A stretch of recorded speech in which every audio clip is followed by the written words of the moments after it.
दिल में अनेकों सपने लिए एकांशी सुहाग सेज पर बैठी अयांश का इंतजार कर रही थी। तभी अयांश आता है और उसे गुस्से में घूरते हुए कहता है, यह शादी केवल उस मनहूस रात की वजह से मुझे करनी पड़ी, वरना तुम मेरे पैर की जूती के बराबर भी नहीं हो। हमेशा याद रखना। जिसे सुन एकांशी की जो थोड़ी उम्मीद थी वह भी टूट जाती है। आखिर क्या हुआ था उस रात, यह जानने के लिए आप इस कहानी को अंत तक जरूर सुनिएगा। कहानी अच्छी लगे तो लाइक कर दोस्तों के पास भी शेयर कीजिएगा। इस कहानी का पिछला एपिसोड सुनने के लिए आप मेरे चैनल के प्लेलिस्ट में जाकर सुन सकते हैं। अगर आप मेरे चैनल पर नए हैं तो मेरे चैनल को सब्सक्राइब कर बेल को प्रेस कीजिएगा ताकि इस तरह की और भी कहानी आने पर आपको नोटिफिकेशन मिल जाए। चलिए कहानी सुनते हैं। केबिन के अंदर आते ही सुनीता को राघव ग्रीट करते हुए कहता है, गुड मॉर्निंग मैडम, आप सुबह सुबह ऑफिस में कोई जरूरी काम था क्या? आपने मुझे कॉल कर दिया होता तो मैं आपके सारे काम तमाम कर देता। शट अप, जाके मेरे लिए और अपने प्यारे बॉस के लिए कॉफी लेकर आओ। मुझे ज्यादा होशियार लोग नहीं पसंद और तुम्हारी बातों में होशियारी कुछ ज्यादा ही झलक रही है। ये मत भूलो कि तुम इस ऑफिस में क्या हो। सुनीता राघव की बातों का मतलब समझते हुए कहती है। सुनीता की आवाज सुनकर अयांश का शांत चेहरा अचानक ही गुस्से से लाल पड़ने लगता है। वो इस वक्त पहले ही सारे हालातों में उलझा हुआ था। एकांशी को लेकर उसकी नफरत उसे कुछ ज्यादा ही परेशान कर रही थी और इन सब पर वो सुनीता की किसी भी जहरीली बातों का सामना नहीं करना चाहता था, जिससे वो ना चाहते हुए भी एक तेज आवाज के साथ चिल्लाता है, गेट आउट। अयांश का चिल्लाना इतना तेज तो नहीं था कि पूरा ऑफिस सुन ले, लेकिन सुनीता और राघव उसकी आवाज साफ साफ सुन लेते हैं। सुनीता उसके चिल्लाने से राघव को मुस्कुराते हुए देखकर कहती है, सुना तुमने, get out. No Mrs Sunita, you leave my cabin. मुझे अपने असिस्टेंट से कुछ प्रोजेक्ट्स पर बात करनी है।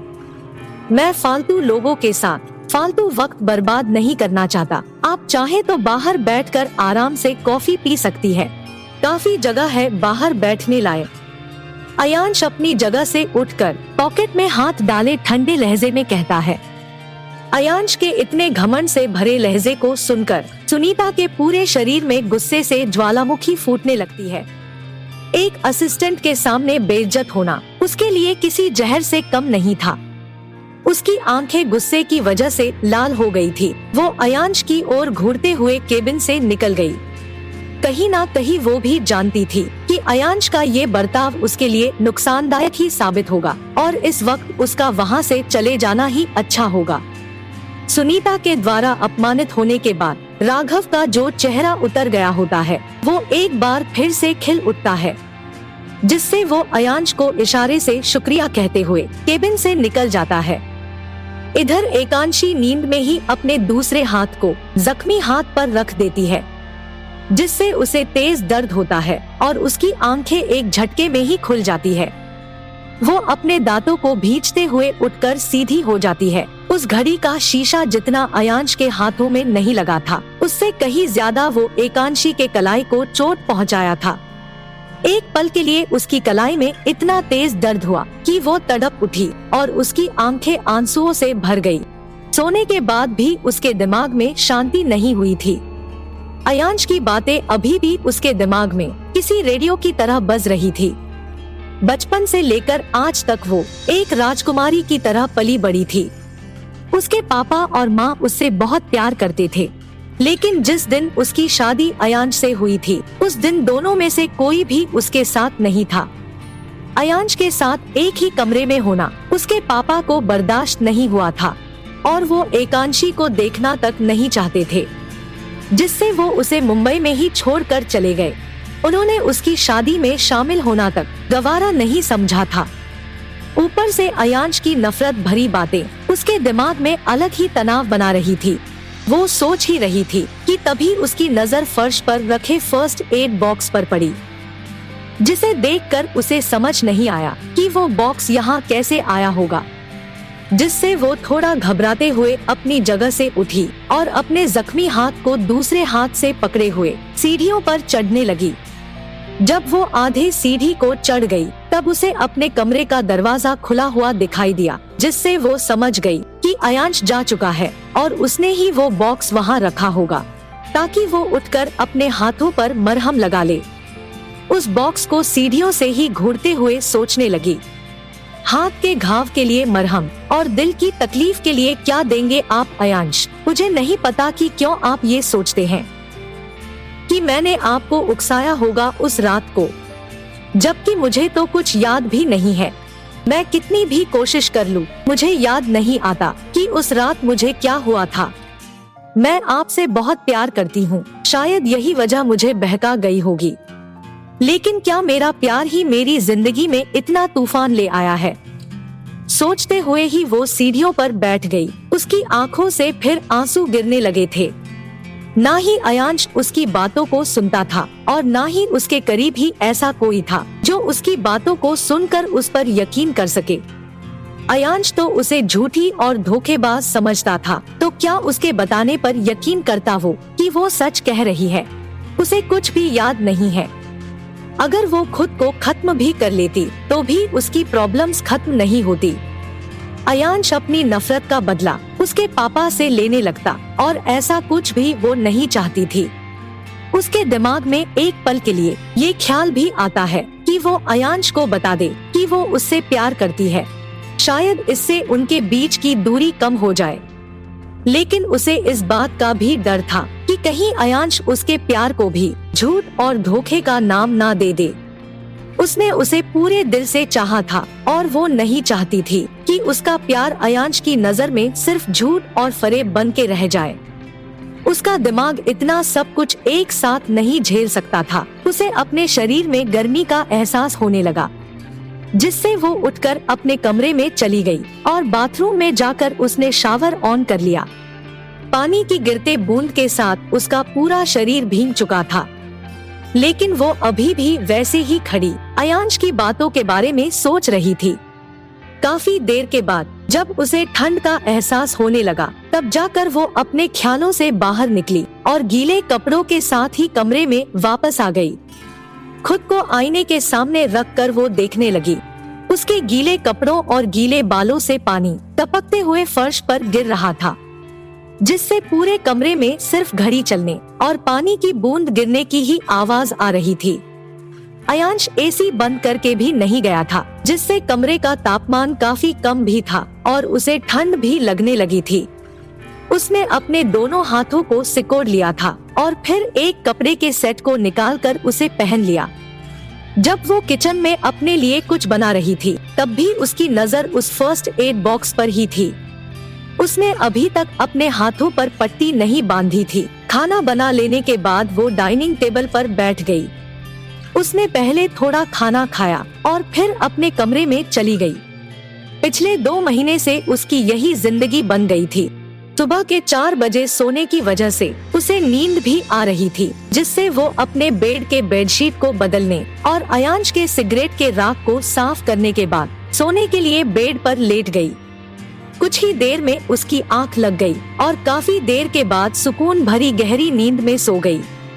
इधर अयांश नैनिका के साथ किए हुए कॉन्ट्रैक्ट से काफी डिप्रेस था। वो किसी भी कीमत पर अपनी कंपनी के शेयर्स उसे नहीं देना चाहता था। हालांकि जब उसने उसके साथ कॉन्ट्रैक्ट पर साइन किया था, तब उसे इस बात का यकीन था कि वो उसी से शादी करेगा। लेकिन अब उसे ये कॉन्ट्रैक्ट अपनी जिंदगी की सबसे बड़ी गलती लगने लगी थी।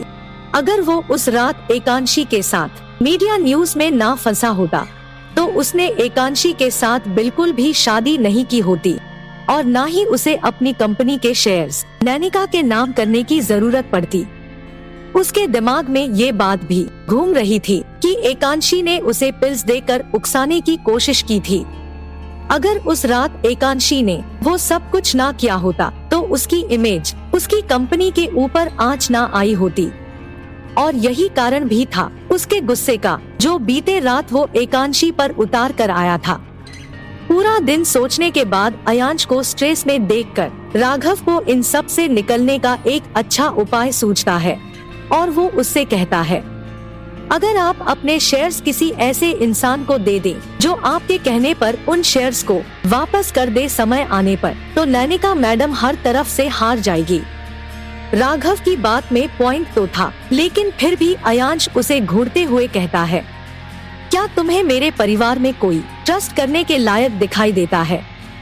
मायरा और नक्श है, लेकिन तुम नहीं जानते। उनको शेयर देते ही मिसेस सुनीता उसे किसी तरह खुद के नाम करवा लेंगी, और अगर नहीं करवाया तो मुझे बेदखल कर देंगी।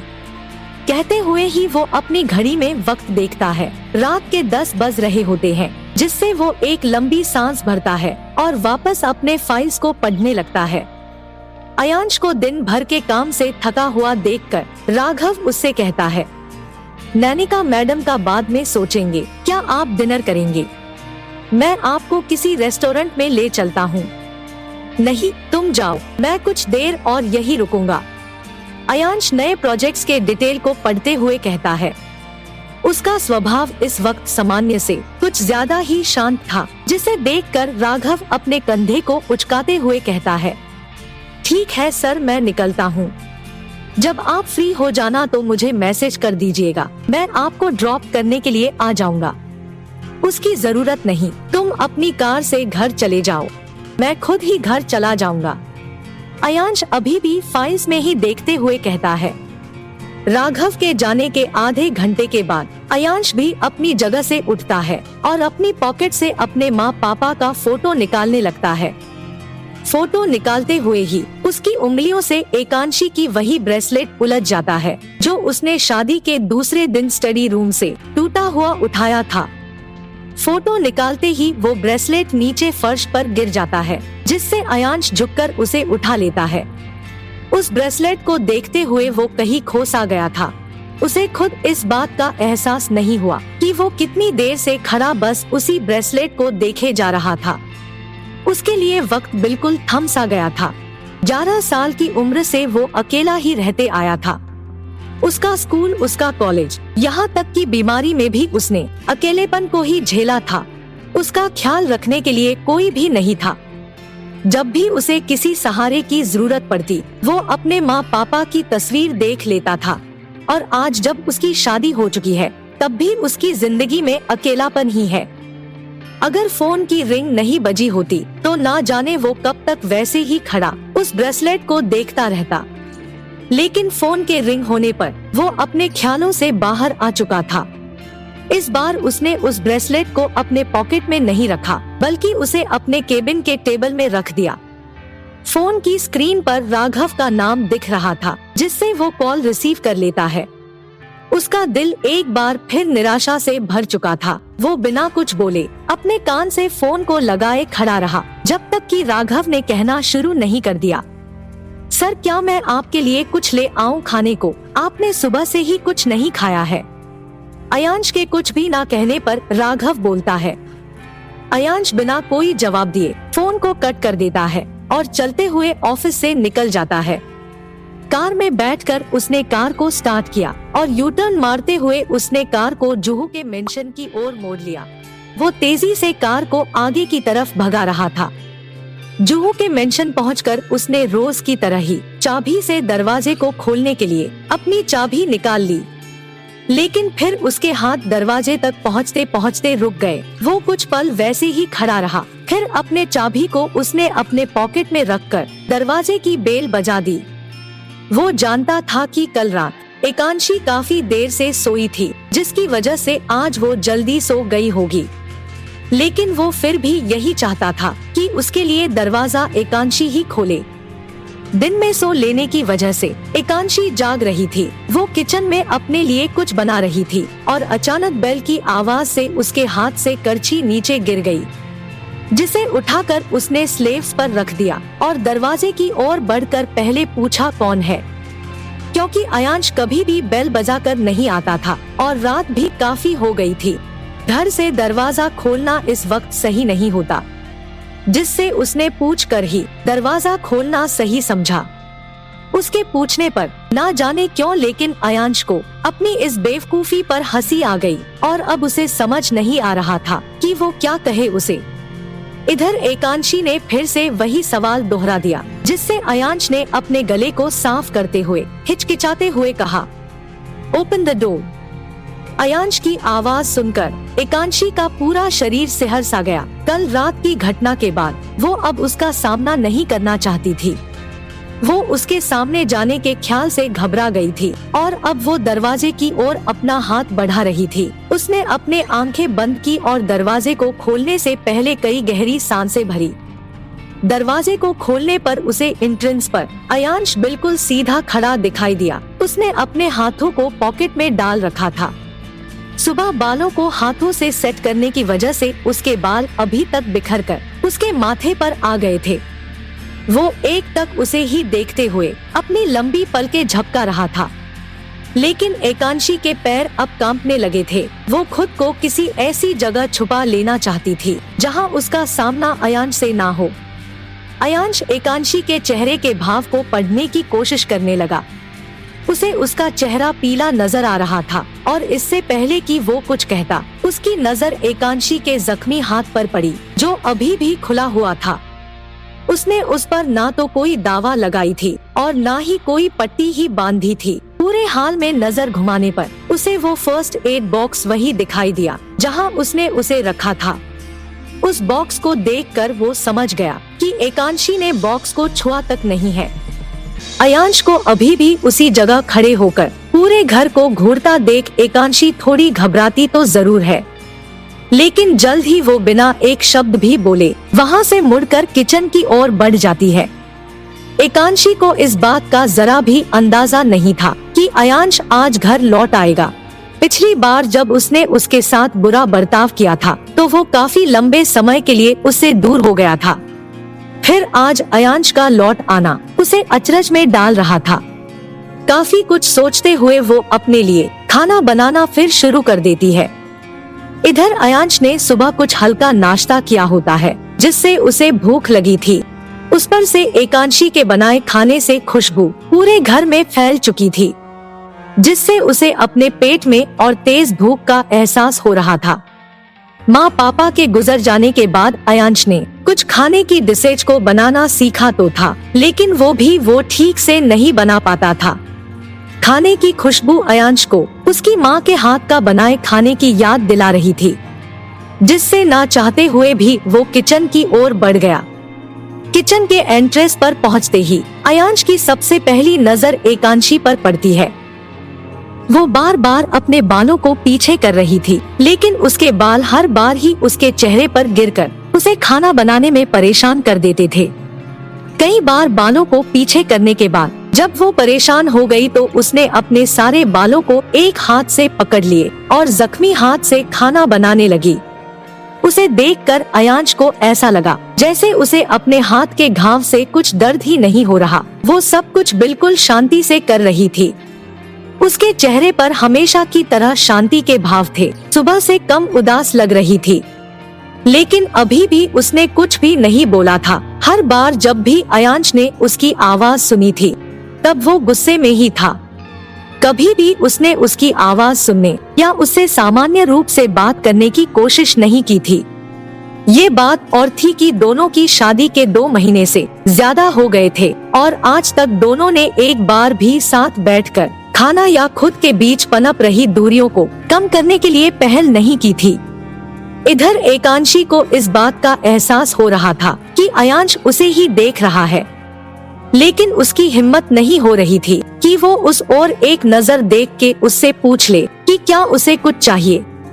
कुछ ही मिनट बाद उसका खाना बनाना भी खत्म हो जाता है। उसने ज्यादा खाना नहीं बनाया था, सिर्फ 1 प्लेट मिक्स राइस ही बनाया था। अयांश की नजरों को खुद पर महसूस करते हुए वो ये भी सोच रही थी कि आज तक जब अयांश ने उससे प्यार के 2 बोल नहीं बोले थे, जब भी उसे छूता ऐसे देखता जैसे वो कोई गंदी सी चीज हो, तो क्या वो उसके बनाए खाने को खा लेगा। सोचते हुए ही उसने एक और प्लेट लिया और अपने प्लेट से आधा राइस निकालकर उस दूसरे प्लेट में रख दिया। खाने को 2 हिस्सों में बांटने के बाद उसने दोनों प्लेटों को उठाया और बिना अयांश की ओर देखे एंट्रेंस की ओर बढ़ने लगी। अयांश भी बिना कुछ बोले वहां से अपने कमरे की ओर बढ़ चला। एकांशी किचन से निकलकर एक प्लेट को डाइनिंग टेबल पर और दूसरे को अपने हाथों में लिए हुए सोफे पर बैठ जाती है। वो चुपचाप से एक एक चम्मच कर अपने खाने को खत्म करने लगती है। अपनी तिरछी नजरों से वो बार बार सीढ़ियों की ओर भी देख रही होती है। उसने एक प्लेट में अयांश के लिए खाना रखा होता है और ये सब कुछ अयांश ने देखा भी होता है। अगर वो नीचे नहीं आता और उस खाने को नहीं खाता तो जाहिरी तौर पर उसे बुरा लगना ही था। कम खाना होने की वजह से उसका खाना जल्द ही खत्म हो जाता है और अब तक अयांश के ना आने से दिल उदास भी हो गया होता है, जिससे वो वहाँ से उठकर वापस किचन में चली जाती है। अपने प्लेट और बाकी झूठे बर्तन को साफ करने के बाद जब वो किचन से निकलती है तो उसकी नजर डाइनिंग टेबल पर बैठकर उसके द्वारा बनाए हुए खाने को खाते अयांश पर पड़ती है। उसे देखकर एकांशी को एहसास होता है कि वो काफी भूखा है, क्योंकि अयांश खाने को काफी तेजी से खा रहा होता है। उसे खाता देख एकांशी के अब तक उदासी से लटके हुए चेहरे पर एक छोटी सी मुस्कान आ जाती है और वो कुछ पल अयांश को देखते रखने के बाद अपने कमरे में चली जाती है। पहले तो अयांश ने खाने को ना खाने के बारे में ही सोचा, लेकिन खाने की खुशबू उसे इतनी लुभा रही थी कि उससे रहा नहीं गया और वो खाने के टेबल पर बैठ गया। एक बार जब उसका खाना खत्म हो गया तो वो भी कमरे की ओर ही बढ़ गया। इधर कमरे में आने के बाद एकांशी ने अलमारी से कपड़े निकालने के बाद बाथरूम की तरफ बढ़ गई। वॉश बेसिन के पास पहुंचकर उसने अपने जख्मी हाथ को अच्छे से साफ किया और फिर बाथरूम का दरवाजा बंद करने ही वाली थी कि उसे कमरे में किसी के आने की आहट सुनाई दी। एक पल के लिए तो उसकी सांसें थम गई और उसके हाथ उस दरवाजे पर ही कसने लगे। कल रात की घटना उसके आंखों के आगे एक एक कर आने लगी। इन बुरी यादों को याद कर उसका शरीर ठंडा पड़ने लगा था। उसे कदमों की आहट से ये तो यकीन हो गया था कि अयांश कमरे में आ चुका था, लेकिन फिर भी वो दरवाजे से झांक कर ये कंफर्म कर लेना चाहती थी कि ये सच में अयांश ही है या सिर्फ उसका वहम। जब उसने दरवाजे से झांक कर देखा तो सामने अयांश खड़ा अपने फोन में कुछ देख रहा था। अयांश को सामने देखकर उसके दिमाग में ये ख्याल आने लगे कि क्या अयांश आज रात फिर उसे टॉर्चर करेगा, उसे फिर से कमरे से निकाल देगा, क्या वो फिर से उसके साथ कल रात की तरह की जबरदस्ती करने की कोशिश करेगा। सामने खड़े अयांश को जैसे ही ये फील हुआ कि दरवाजे से एकांशी उसे देख रही है तो उसने अपना चेहरा हल्का सा बाथरूम की ओर घुमा दिया तो देखा सामने एकांशी खड़ी थी। ना जाने क्यों उसकी नजर एकांशी पर बंध गई थी, लेकिन उसके चेहरे पर किसी भी तरह के भाव नहीं थे। अयांश को अपनी तरफ देखता हुआ देख एकांशी पूरी तरह से कांपने लगी। अगले ही पल बिना किसी देरी के उसने अपना सिर नीचे किया और बाथरूम के दरवाजे को बंद कर दिया। शावर लेने के बाद उसने जल्दी से अपने नाइट सूट को पहना और धीरे से दरवाजे को खोलकर कमरे में एक तरफ बढ़ गई। अयांश अब तक बेड पर तकिए को लगाए बैठा अपने लैपटॉप पर कुछ टाइप कर रहा था, लेकिन एकांशी का कमरे में आना उसने नोटिस कर ही लिया था। फिर भी उसने उसकी तरफ ना देखना ही बेहतर समझा। इधर एकांशी के मन में बहुत सारी बातें थी जो कि वो अयांश से क्लियर करना चाहती थी, लेकिन वो ये भी जानती थी कि अगर उसने अयांश से कोई भी बात की तो वो उसे सीधी तरह से इग्नोर करने वाला था। लेकिन ना जाने उसके मन में क्या आया कि वो रुकी और उसने मुड़कर धीरे से कहा, क्या उतने खाने से आपका पेट भर गया? एकांशी की आवाज इतनी धीमी थी कि कोई उसे सुन भी ना पाता जब तक कि किसी का ध्यान इस पर ना होता। लेकिन इस वक्त अयांश ने उसकी बात सुन ली थी, फिर भी उसने उसका कोई जवाब नहीं दिया। वो एकाग्रता से अपने लैपटॉप में ही देख रहा था। कोई जवाब ना पाकर एकांशी अपने बाकी सवालों को अयांश के सामने ना ला पाई। उसने एक साधारण सा ही सवाल तो किया था। अगर अयांश उसका जवाब दे देता तो वो उससे पूछती कि आखिर किस वजह से वो इतनी शिद्दत से नफरत करता है उससे। क्यों वो उसे एक बदचलन लड़की समझ रहा है? शादी के 2 महीने बाद भी क्यों दोनों अजनबी जैसे जी रहे हैं? इतना सोचते हुए वो चुपचाप वही खड़ी उसे देख रही थी। हालांकि अयांश का पूरा ध्यान अपने लैपटॉप में था, फिर भी वो एकांशी की नजरों को खुद पर महसूस कर पा रहा था। एकांशी कुछ देर तक वैसे ही खड़ी जवाब का इंतजार करते हुए एक गहरी सांस लेती है। और अगले ही पल कमरे में लगी ड्रेसिंग टेबल की ओर बढ़ जाती है। ड्रेसिंग टेबल के मिरर में बीच रखा हुआ बेड आराम से दिखाई देता था। ड्रेसिंग टेबल पर बैठे हुए वो अयांश को आसानी से देख पा रही थी, लेकिन जल्द ही उसने अपनी नजरें ये सोचकर नीचे कर ली कि अगर अयांश ने मिरर में देख लिया तो दोनों की नजरें मिल जाएंगी और वो फिर एक असहज स्थिति में फंस जाएगी। इधर अयांश ने जल्द ही अपने लैपटॉप को एक बगल रख दिया और अपने दोनों हाथों को सिर के पीछे बांधते हुए बेड पर लेट गया। उसने अपनी आंखें बंद कर ली। कुछ देर बालों को कंघी करने के बाद जब एकांशी ने तिरछी नजर से मिरर के सहारे अयांश को देखा तो उसे अयांश की आंखें बंद नजर आ रही थी, जिससे उसने राहत की सांस ली। वो उसे उसी तरह देखने लगी। मिरर में अयांश का चेहरा उसे बिल्कुल करीब लग रहा था, जिससे उसने अपने हाथ को उठाकर मिरर पर रख दिया और आंखें बंद कर ली। दूर होते हुए भी वो अयांश को अपने पास महसूस कर पा रही थी। ये एहसास वैसा ही था जैसा पहली बार अयांश को देखकर हुआ था उसे, जिसे महसूस कर उसे बहुत ही सुकून का एहसास हो रहा था। एक तो आंखें बंद होने के बाद अयांश का चेहरा बहुत ही इनोसेंट लग रहा था। ना ही उस पर गुस्सा नजर आ रहा था और ना ही किसी तरह की नफरत। वो अयांश के एहसास में इस कदर डूब गई थी कि उसे ये तक एहसास नहीं हुआ कि वो पिछले 15 मिनट से वैसे ही बैठी हुई है। एकांशी के एक तरफा प्यार में अयांश को मिरर के सहारे अपने इतने करीब महसूस कर उसे काफी अच्छा लग रहा था। वो शायद इतने में ही खुश होने लगी थी। भले ही उसे उस पार्टी वाली रात की एक भी घटना याद नहीं थी, लेकिन उसे अयांश के नजदीक होने का एहसास इस वक्त उस रात की याद दिला रही थी। धुंधली सी यादें उसके आंखों के आगे आने लगी जब दोनों ही एक दूसरे के होठों को चूम रहे थे, एक दूसरे में डूबे अपनी अपनी मचलती इच्छाओं को बांधने की कोशिश कर रहे थे। सोचते हुए उसकी सांसें गहरी हो चली। इससे पहले कि वो अपने हाथ को अयांश के रिफ्लेक्शन से हटाती, अयांश का फोन रिंग होने लगा। रिंग की आवाज से अयांश की आंखें खुल गई।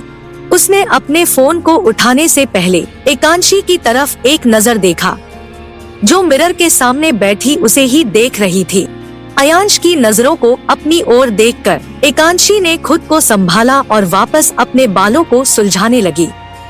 अयांश ने भी एकांशी की हरकतों पर ज्यादा ध्यान नहीं दिया, जिससे उसने अपनी नजरें वापस उस पर से हटा ली और अपने फोन को देखने लगा। फोन की स्क्रीन पर नैनिका का नाम दिख रहा था, जिससे उसके चेहरे के भाव अचानक ही बदल गए। अब तक शांति से चमकता चेहरा अचानक ही गुस्से और चिढ़ से भर गया। इधर एकांशी ने अपनी चोरी पकड़े जाने पर अयांश की तरफ दोबारा नहीं देखा और बालों को सीधा करने के बाद वो उठकर खड़ी हो गई। बेड तक जाने से पहले वो एक बार फिर अयांश को देख लेना चाहती थी। वो निश्चित हो जाना चाहती थी कि अयांश गुस्से में तो नहीं है ना। वो ऐसा कुछ भी नहीं करना चाहती थी जिस पर अयांश फिर उससे गुस्सा हो जाए, लेकिन मिरर में देखते ही उसे उस बात का आभास हो गया कि अयांश इस वक्त काफी नाराजगी से भरा हुआ है। उसके माथे पर पड़े छोटे से छोटे बल भी उसके गुस्से को साफ दिखा रहे थे और वो अपने फोन में लगातार घूर रहा था, जैसे वो उस कॉल करने वाले शख्स से ना जाने कितनी नफरत करता था। लेकिन जल्द ही फोन की रिंग बंद हो गई और अयांश फिर से अपनी आंखें बंद करके दूसरी करवट घूम गया। एकांशी भी ड्रेसिंग टेबल से होते हुए लाइट के स्विच तक पहुंची और उसने लाइट ऑफ कर दी। वैसे तो घर में अकेले होने की वजह से वो हमेशा लाइट जलाकर ही सोया करती थी, लेकिन आज जब अयांश उसके साथ था तो उसे डर नहीं लग रहा था। वो भले ही उस पर चिल्लाता था, नफरत करता था, लेकिन फिर भी एकांशी को उसके साथ सेफ महसूस हो रहा था। लाइट ऑफ करने के बाद वो दबे कदमों से बेड तक पहुंची। उसने ब्लैंकेट को अपनी तरफ खींचा और सावधानी से बेड के दूसरे तरफ लेट गई। जैसे ही वो बेड पर लेटी उसे एहसास हुआ कि अयांश मुड़कर उसे ही देख रहा है, जिससे वो सहम सी गई। वो इतनी डर गई कि उसने सांस लेना ही बंद कर दिया। जब अयांश की तरफ से उसे कोई हलचल महसूस ना हुई, तब जाकर उसके सांस में सांस आई थी और उसने एक गहरी और लंबी सांस ली। दोनों का चेहरा अब एक दूसरे के विपरीत था, जिससे एकांशी कुछ सहजता से लेटी हुई थी। उसने अपनी आंखों को बंद कर रखा था, फिर भी उसे नींद नहीं आ रही थी। उसे अयांश के शरीर से एक स्ट्रॉन्ग परफ्यूम की खुशबू आ रही थी। वो वही खुशबू थी जो अयांश के शरीर से, उसके कपड़ों से हमेशा आती थी और ये खुशबू उसे उन्मत्त कर रही थी। शादी के 2 महीनों के बाद आज पहली बार वो बिना किसी झगड़े के, बिना किसी नफरत भरी बातों के अयांश के साथ एक ही बेड पर सोई थी। उसका दिल खुश था। फोन कॉल के बाद अयांश गुस्से में था, ये जानते हुए भी वो उसके साथ सिर्फ इसलिए सो गई थी कि जितना ही दूर वो अयांश से होगी, उतना ही दोनों के बीच का रिश्ता बिगड़ता चला जाएगा। भले ही अयांश उससे प्यार नहीं करता था, लेकिन वो तो उसका पहला प्यार था ना कहीं उसे उम्मीद थी कि एक दिन उसकी जिंदगी में सिर्फ खुशियाँ होंगी। सोचते हुए ही उसकी आंखें नींद से भारी हो गई और वो नींद के समंदर में गोते खाने लगी। इधर अयांश को भी एकांशी के बालों से भीनी भीनी खुशबू आ रही थी, जिससे वो सो नहीं पा रहा था। वो बार बार अपनी करवटें बदल रहा था। उसे एकांशी के साथ एक ही बेड पर खल भी रहा था और वो उठकर वहाँ से जाना भी नहीं चाह रहा था। काफी देर तक सोने की कोशिश करने के बाद उसने अपने ऊपर से ब्लैंकेट को हटा दिया और उठकर सोफे पर बैठ गया। उसने अपनी सिगरेट जला ली और एक के बाद 2-3 सिगरेट पी गया। वो अपने ही ख्यालों में गुम था। सिगरेट का धुआं पूरे कमरे में फैल चुका था, जिससे नींद में ही एकांशी खांसने लगी और अपनी करवट बदलने लगी। जब अयांश ने एकांशी की खांसने की आवाज सुनी तो वो उठा और कमरे की खिड़की को खोल दिया। कुछ ही देर में कमरे का सारा धुआं कमरे से निकल गया और एकांशी का हिलना डुलना बंद हो गया। जब उसने एकांशी को स्थिर देखा तो वो चलकर अपने बेड तक आया और इस बार जब वो बेड पर लेटा तो बिना कोई करवट बदले आराम से सो गया। उसकी नींद अचानक से तब खुली जब उसे महसूस हुआ कि किसी ने उसके हथेली को काफी मजबूती से पकड़ रखा है। हथेली में घाव होने की वजह से अयांश को दर्द का एहसास भी हो रहा था, जिससे वो अपने हाथ की ओर देखने लगा। एकांशी ने उसके हाथ पर अपना हाथ रखा हुआ था, लेकिन वो अभी भी सो रही थी। शायद उसने नींद में ही उसके हाथ को पकड़ लिया था। इस पर अयांश ने झटक कर उसके हाथ को अपने हाथ से दूर कर दिया, जिससे एकदम से एकांशी की आंखें खुल गई। वो एक पल में ही उठकर बैठ गई। उसके चेहरे पर डर साफ नजर आ रहा था। उसे पता नहीं था कि उसने नींद में क्या किया था, लेकिन उस बात का एहसास जरूर हुआ था कि अयांश ने उसके हाथ को अभी अभी बुरी तरह झटका है। उसकी दोबारा हिम्मत नहीं हुई कि वो बेड पर लेटे, जिससे वो बिना अयांश की तरफ देखे वहाँ से उठी और धीरे से कमरे से निकलकर सीढ़ियों से उतरने लगी। वो अभी भी अयांश के करीब रहना चाहती थी, लेकिन वो ये भी सोच रही थी कि अगर इस बार उसका हाथ या वो खुद अयांश के साइड चली गई तो ना जाने वो कैसे रिएक्ट करेगा। इसलिए इस वक्त उससे दूर रहना ही उसके लिए सेफ रहेगा।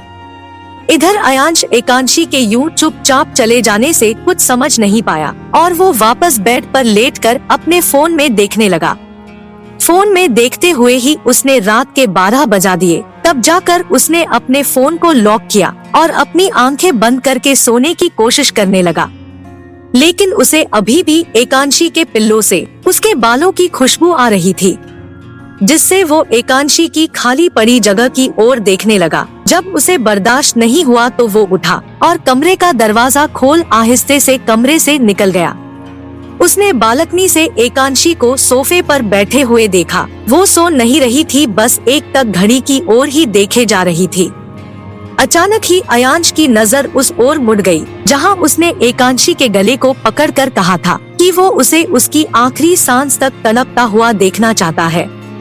जिस पर एकांशी ने उससे कहा था कि उसे उस रात की एक भी घटना याद नहीं है। एकांशी को अकेले बैठा देख उसे इस वक्त उसकी बातों पर यकीन होने लगा था, जिससे उसने अपने हाथों को रेलिंग पर टिका दिया और सोचने लगा, कहीं मैं ही तो कुछ मिस नहीं कर रहा ना, कहीं ये सच तो नहीं बोल रही थी। सोचते हुए वो अपने कमरे में गया और फोन को लेकर वापस उसी जगह पर आकर खड़ा हो गया। उसने राघव को कॉल लगाने से पहले कुछ देर सोचा, और फिर एकांशी को एक नजर देख उसने राघव को कॉल लगा दिया।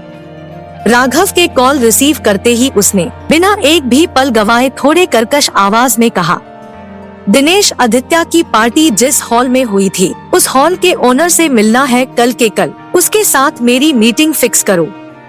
सर, लेकिन राघव नींद में अभी अयांश की बातों का मतलब समझ ही रहा होता है और इतना ही बोला होता है कि अयांश फोन को रख देता है। उसकी नजर अभी भी सोफे पर अकेली बैठी हुई एकांशी पर होती है। उसने सीसीटीवी फुटेज पहले भी देख रखी थी, लेकिन उसे यूं अकेला बैठा देख आज फिर ना जाने क्यों उसे एकांशी के ऊपर भरोसे का एहसास हो रहा था। कुछ पल एकांशी को निहारते रहने के बाद अयांश वहां से अपने स्टडी रूम की ओर बढ़ जाता है। स्टडी रूम की लाइट जलते ही एकांशी की नजर उस पर पड़ गई। वो समझ चुकी थी कि अयांश कमरे में वापस नहीं लौटेगा, जिससे वो एक बार फिर निराश हो गई। वो भी कमरे में वापस नहीं गई और वही सोफे पर ही लेट गई।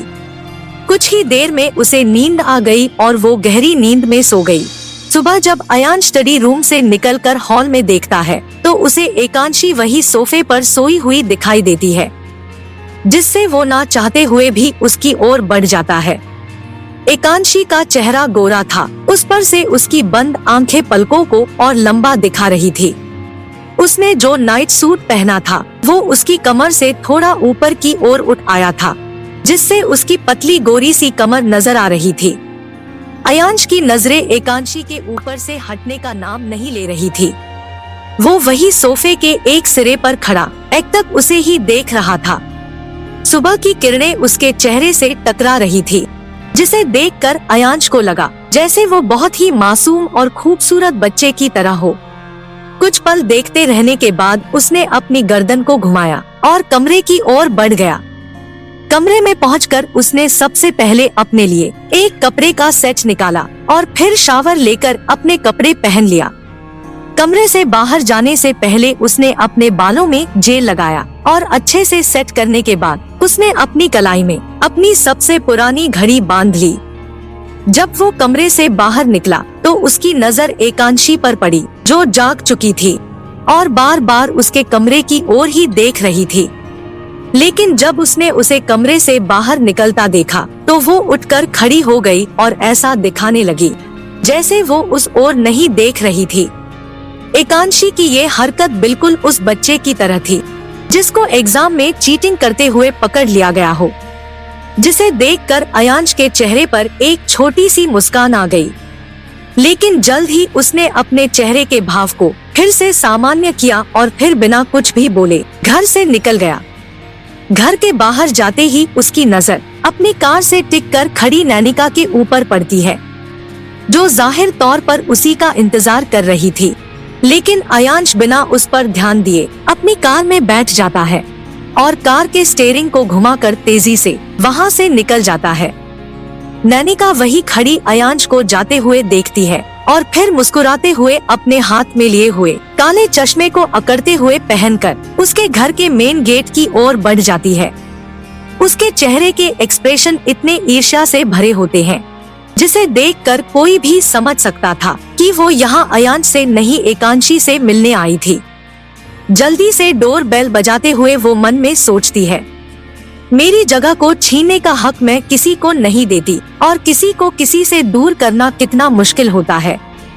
मुझे प्यार शादी से कुछ लेना देना नहीं है, लेकिन मैं इस मामले में तुमसे हारना नहीं चाहती एकांशी, क्योंकि मैंने हारना नहीं सीखा। और अयांश, तुम्हें भी तो पता चले कि मेरे फोन ना उठाने या इग्नोर करने का क्या अंजाम होता है। मैं तुम्हारी जिंदगी से एकांशी को दूर कर खुद की जगह बना कर रहूंगी। इधर अयांश के जाते ही एकांशी खुद पर ही शर्मिंदा होते हुए ऊपर कमरे की तरफ बढ़ रही होती है कि तभी उसे बेल बजने की आवाज आती है, जिससे वो कुछ सोचते हुए दरवाजे तक आकर धीरे से दरवाजे को खोल देती है।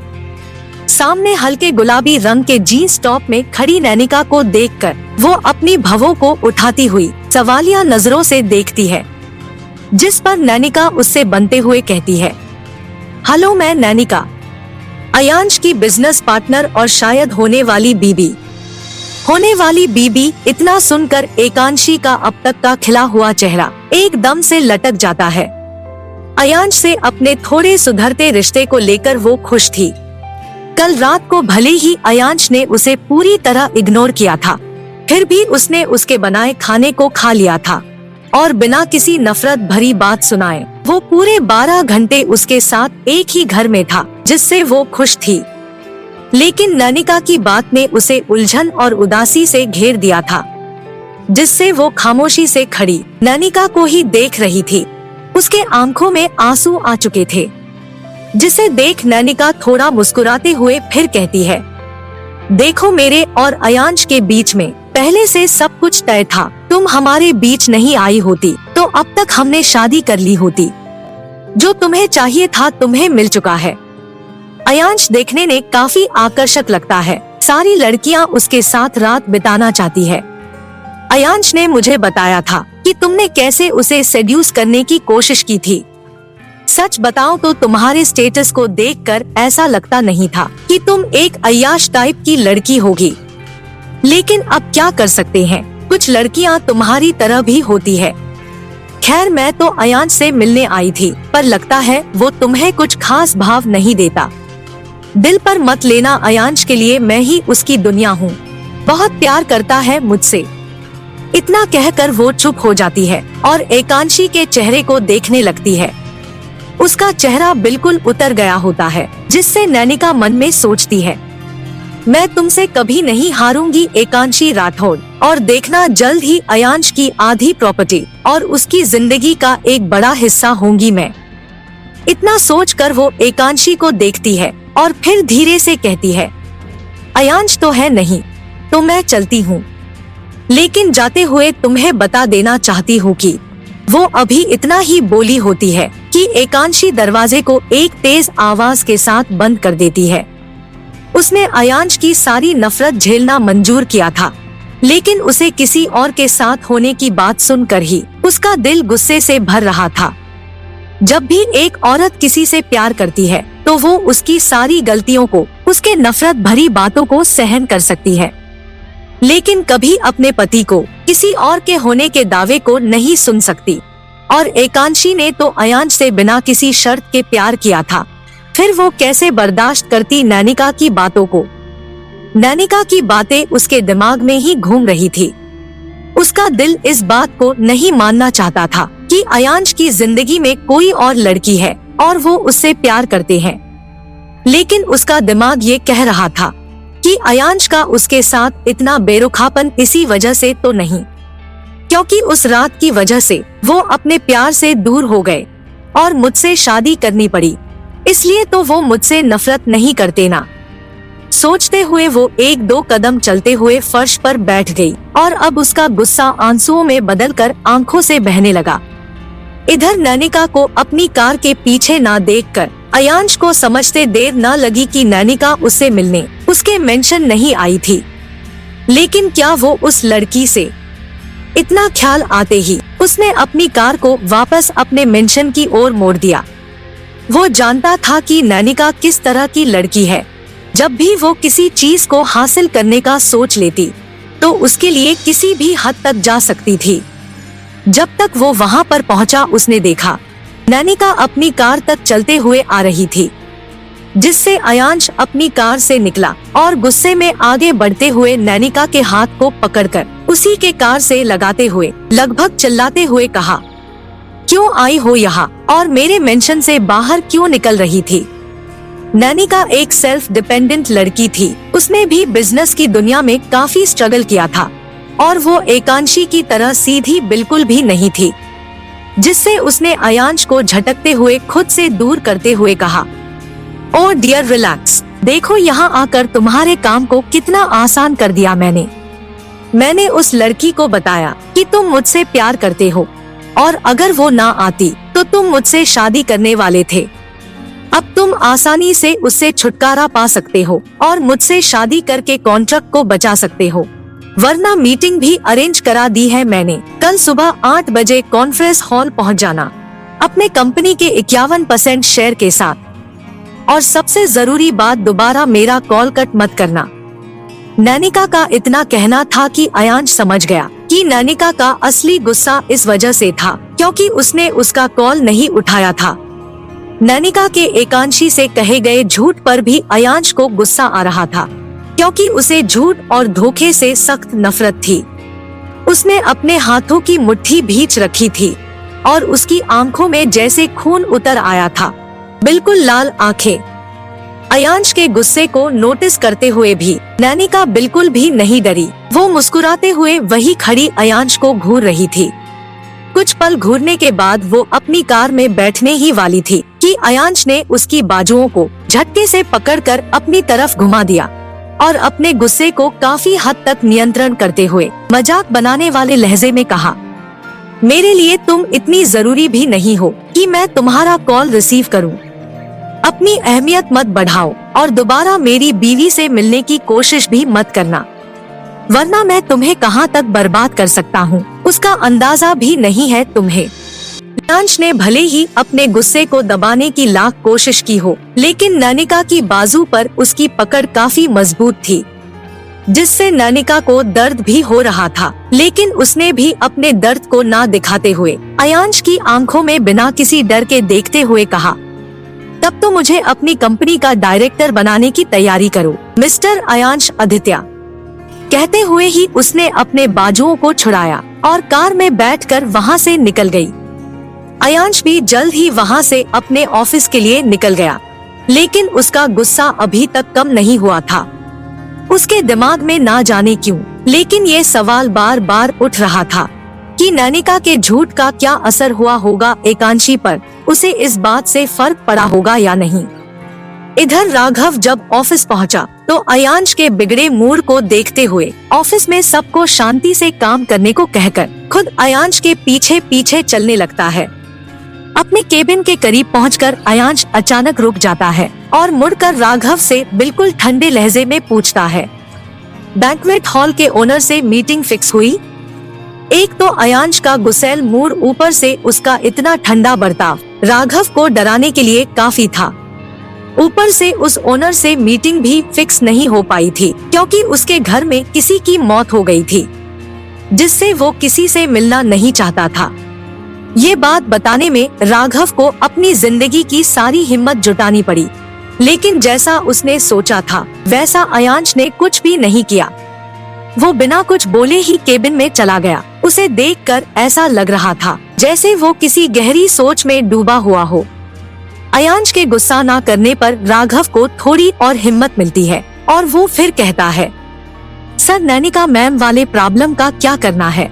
मैं अभी अभी उनके वकील से मिलकर आ रहा हूँ। वो कह रहा था कि अगर आपने कॉन्ट्रैक्ट में लिखे शर्तों को पूरा नहीं किया तो वो आप पर कानूनी कार्यवाही करेंगे।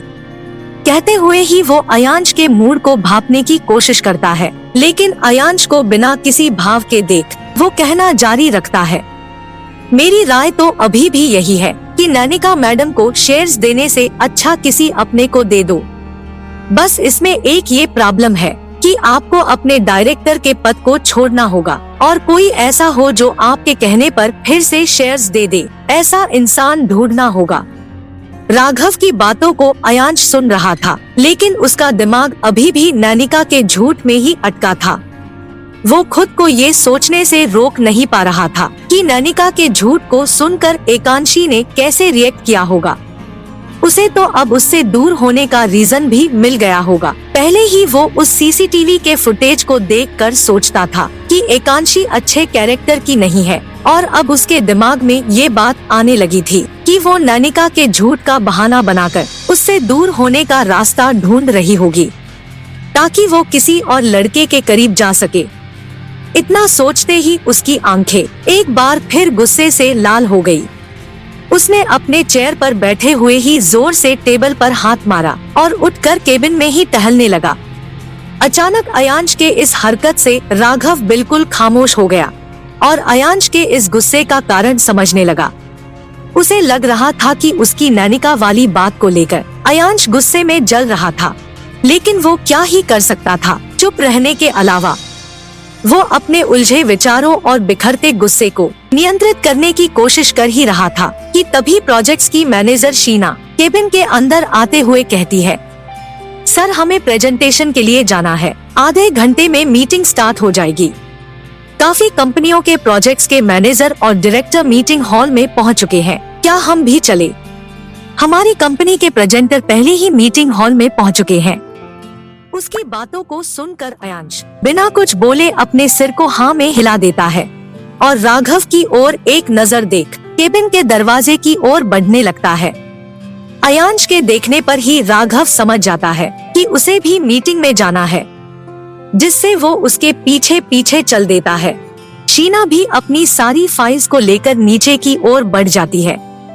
इधर एकांशी के दिल में ये बात चल रही थी कि अयांश के नफरत का कारण यही है कि मैं उनके प्यार के बीच में आ गई, और ये इस वजह से था क्योंकि वो उस रात अयांश के साथ हमबिस्तर हुई थी, इसलिए वो मुझ पर इस कदर गुस्सा करते हैं। उसे अपने एक तरफे प्यार पर यकीन था कि वो एक दिन अयांश को बदल देगी, लेकिन अब उसकी ये उम्मीद भी टूट गई थी। अब जब उसे पता चल गया था कि अयांश का प्यार कोई और है, तो वो उससे दूर होने के लिए भी तैयार थी। उसे लगने लगा था कि वो कभी भी अयांश को नहीं पा सकती।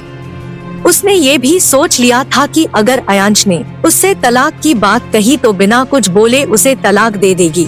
वो बस यही चाहती थी अयांश खुश रहे। वो अपने और अयांश के रिश्ते को लेकर सोच ही रही थी कि तभी उसे घर की बेल बजने की आवाज सुनाई दी, जिससे वो दरवाजे तक जाकर उसे खोलती है। उसे सामने मायरा अपने हाथों में कई सारे बैग लिए खड़ी दिखाई देती है, जिससे वो अपने उदास मन को ठीक करते हुए मुस्कुरा कर कहती है, मायरा आप यहाँ ऑफिस नहीं गई और शॉपिंग से आ रही है क्या? मायरा भी अंदर आते हुए सारे सामानों को सोफे पर रख देती है और कहती है, शॉपिंग तो की है, लेकिन आपके लिए। मेरे लिए? पर क्यों? मेरे पास ऑलरेडी सब कुछ है, एकांशी कहती है। मायरा बोली, जानती हूँ सब कुछ है, लेकिन मुझे ये भी पता है कि आप आज तक भाई के साथ कभी भी रोमांटिक डिनर पर नहीं गई होंगी। भाई को फुर्सत ही कहा है, इसलिए मैंने सोचा आपके इस घर को ही रोमांटिक बना दिया जाए। उसी का सामान लाई हूँ। अब आप कुछ नहीं बोलेगी और मुझे जो करना है करने देगी। एकांशी की शादीशुदा जिंदगी सादगी से तो चल नहीं रही थी कि वो कभी अयांश के साथ डिनर के लिए जाती, और अब जब मायरा उसके लिए वैसा माहौल बनाना चाहती थी तो उसे पता चला था कि अयांश किसी और से प्यार करता है। इस पर वो कैसे उसे ये सब करने दे सकती थी? वो ये भी सोच रही थी कि इस तरह की तैयारी देखकर अयांश फिर से उसे गलत ना समझ ले, इसलिए उसने उसे मना करते हुए कहा, इन सब की कोई जरूरत नहीं है, मुझे यकीन है कि उन्हें ये सब अच्छा नहीं लगेगा। भाभी मैंने कहा ना, आप चुप रहेंगी? इतना कहते हुए मायरा अपने लाए बैग से सारा सामान निकालती है। उसमें ढेर सारे कैंडल, एक शैंपेन की बोतल और गुलाब की पंखुड़ियां शामिल थी, जिसे देखकर एकांशी ने फिर कहा, मायरा मैंने कहा ना उन्हें ये सब। वो इतना बोली ही होती है कि मायरा उसे घूर के देखती है और कहती है, आपको मैं रूम में लॉक करके भी ये सारी तैयारी कर सकती हूँ, आपकी मर्जी है, क्या रूम में लॉक होना चाहती है? एकांशी मायरा की बातों का जवाब नहीं देना चाहती थी। वो इतने दिनों में इतना तो मायरा को समझ ही गई थी कि वो कितनी जिद्दी किस्म की लड़की है। वो अपने सोचे हुए काम को करके रहेगी। वो ये भी सोचकर चुप हो गई कि अयांश के आने से पहले वो ये सारी चीजें हटा देगी। एकांशी को चुप देखकर मायरा अपने लाए सामानों से हॉल को थोड़ा सजाती है और फिर डाइनिंग टेबल पर कुछ कैंडल रख के उस पर शैंपेन की बोतल को रख देती है। फिर कुछ देर एकांशी से बात करती है। शाम के लगभग 6 बजे वो एकांशी के साथ किचन में जाती है और खाना बनाने में मदद करती है। खाना बन जाने के बाद वो उस खाने को टेबल पर सजा कर रख देती है और फिर अपने लाए बैग से एक लाल रंग का नाइट सूट निकाल कर एकांशी को देती है और कहती है, भाभी आप पहन कर आओ। उस नाइट सूट को देखकर एकांशी एक पल में ही उसे मना करते हुए कहती है, क्या कह रही है आप? मैं इसे नहीं पहनूंगी। ये कितना छोटा है, ऊपर से ये कितना झिल झिल भी है। आप पहन रही हो या मैं कोई और तरीका अपनाऊं? मायरा थोड़ा गुस्से से कहती है और अपने फोन में देखने लगती है। बिल्कुल नहीं, आप कुछ भी कर लें, मैं नहीं पहनूंगी। आप इसे अपने साथ वापस ले जाइए। ऐसी नाइट सूट कोई कैसे पहन सकता है? एकांशी थोड़ा शर्माते हुए कहती है, अच्छा ठीक है, मैं इसे यही छोड़ देती हूँ। आपका दिल हो तो पहन लेना, अब जिद नहीं करूँगी। और हाँ, अपने इस रोमांटिक डिनर को एंजॉय करना। मुझे राज पिक करने वाला है, नहीं तो मैं आपको आज ये पहना के ही जाती। कहते हुए वो घर के दरवाजे की ओर बढ़ गई। उसे जाता देख एकांशी ने राहत की सांस ली और सोचा, अभी मैं इन सारे सजावट को हटा सकूंगी। उसे यकीन था कि ये सब देखकर अयांश का रिएक्शन खराब ही आने वाला था। जब वो किसी और से प्यार करता है तो उसके साथ डिनर क्यों करना चाहेगा? वो ये सब सोच ही रही थी कि उसे मायरा की आवाज सुनाई दी, जो दरवाजे को खोलकर किसी से बात कर रही थी। जब उसने अयांश भाई कहा तो एक पल के लिए एकांशी की सांस बिल्कुल थम सी गई। वो सोचने लगी कि अयांश आज इतनी जल्दी घर कैसे आ गए। अगर उन्होंने ये सब कुछ देखा तो ना जाने क्या करेंगे। इधर मायरा ने जल्दी से अयांश को बाय किया और वहाँ से चली गई। अयांश ने भी दरवाजे से ही सभी सजावट को देख लिया था, जिससे उसे पहले तो कुछ समझ नहीं आया, लेकिन वो जल्द ही समझ गया कि ये सब कुछ मायरा ने ही किया होगा, जिससे वो बिना किसी भाव के ही अंदर आकर कमरे की तरफ बढ़ गया। एकांशी हॉल में ही खड़ी उसे जाते देखती रही। जब वो कमरे के अंदर दाखिल हो गया तो एकांशी ने जल्दी से सारे सजावट के सामानों को उठाया और एक बैग में डालने लगी। सब कुछ साफ कर देने के बाद वो उसे एक बगल रख ही रही थी कि उसे सीढ़ियों से आते हुए अयांश के कदम की आहट सुनाई दी, जिससे वो जल्दी से डाइनिंग टेबल तक आकर उस पर बैठ गई। अयांश भी बिना कुछ बोले डाइनिंग टेबल पर बैठ गया। हॉल में इतनी शांति थी कि अगर वहाँ एक सुई भी गिर जाती तो उसकी आवाज भी तेज लगती। नैनिका की बात दोनों के जहन में अभी तक घूम रही थी। अयांश एकांशी को ये समझाना चाहता था कि नैनिका और उसके बीच में कुछ भी नहीं है, लेकिन वो ये भी चाहता था कि नैनिका की बातों को लेकर पहले एकांशी उससे सवाल करे। वो एकांशी के अंदर की बात को सुनना चाहता था। वो जानना चाहता था कि नैनिका के झूठ से उसे कोई फर्क पड़ा भी था या उसे अयांश से कुछ भी मतलब नहीं था। इधर एकांशी ये सोच रही थी कि अगर वो अयांश से नैनिका को लेकर उसके रिश्ते के बारे में पूछेगी तो कहीं वो फिर से ना भड़क जाए और उसे चोट ना पहुंचा दे, जिससे उसने उससे कुछ भी ना पूछना ही बेहतर समझा। अगर वो उसे छोड़ना चाहता है तो वो क्या कर सकती थी? वो उससे प्यार करती थी, लेकिन अयांश तो उससे प्यार नहीं करता था ना। इतना सोचते हुए उसने चुप्पी तोड़ते हुए कहा, ये सब कुछ मायरा ने अरेंज किया था। मैंने उन्हें मना करने की कोशिश भी की, लेकिन वो नहीं मानी। एकांशी को बोलता देख अयांश उसके चेहरे को देखता है। हॉल की जलती रोशनी के बीच उसका चेहरा और भी ज्यादा मासूम नजर आ रहा था। उसने कभी भी उसे हंसते या मुस्कुराते नहीं देखा था और कहीं ना कहीं वो ये भी जानता था कि शादी के बाद ही एकांशी इतना उदास और शांत रहती है। वो उसके चेहरे को देखते हुए ये एक्सपेक्ट करने लगा कि वो आगे भी उसके और नैनिका के रिश्ते पर सवाल करेगी, लेकिन एकांशी ने उससे एक भी सवाल नहीं किया। वो काफी देर तक उसकी ओर ही देखते हुए उसके आगे कुछ कहने का इंतजार करता रहा, लेकिन जब एकांशी ने कुछ भी नहीं बोला तो उसका दिल निराशा से भरने लगा। उसे लगने लगा जैसे वो ही इस पूरी दुनिया में अकेला है। हालांकि वो एकांशी से नफरत करता था, लेकिन फिर भी ना जाने क्यों उसे इस वक्त एकांशी का उससे एक भी सवाल ना करना खल रहा था। वो चाहता था कि एकांशी उस पर अपना हक जमाए, उससे झगड़ा करे कि वो क्यों अभी भी किसी और लड़की के साथ है, जबकि वो ऑलरेडी किसी का पति है।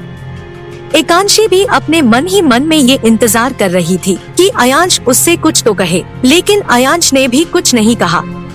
वो कुछ पल बैठे रहने के बाद बिना खाए ही वहाँ से उठा और फिर कमरे की तरफ बढ़ चला।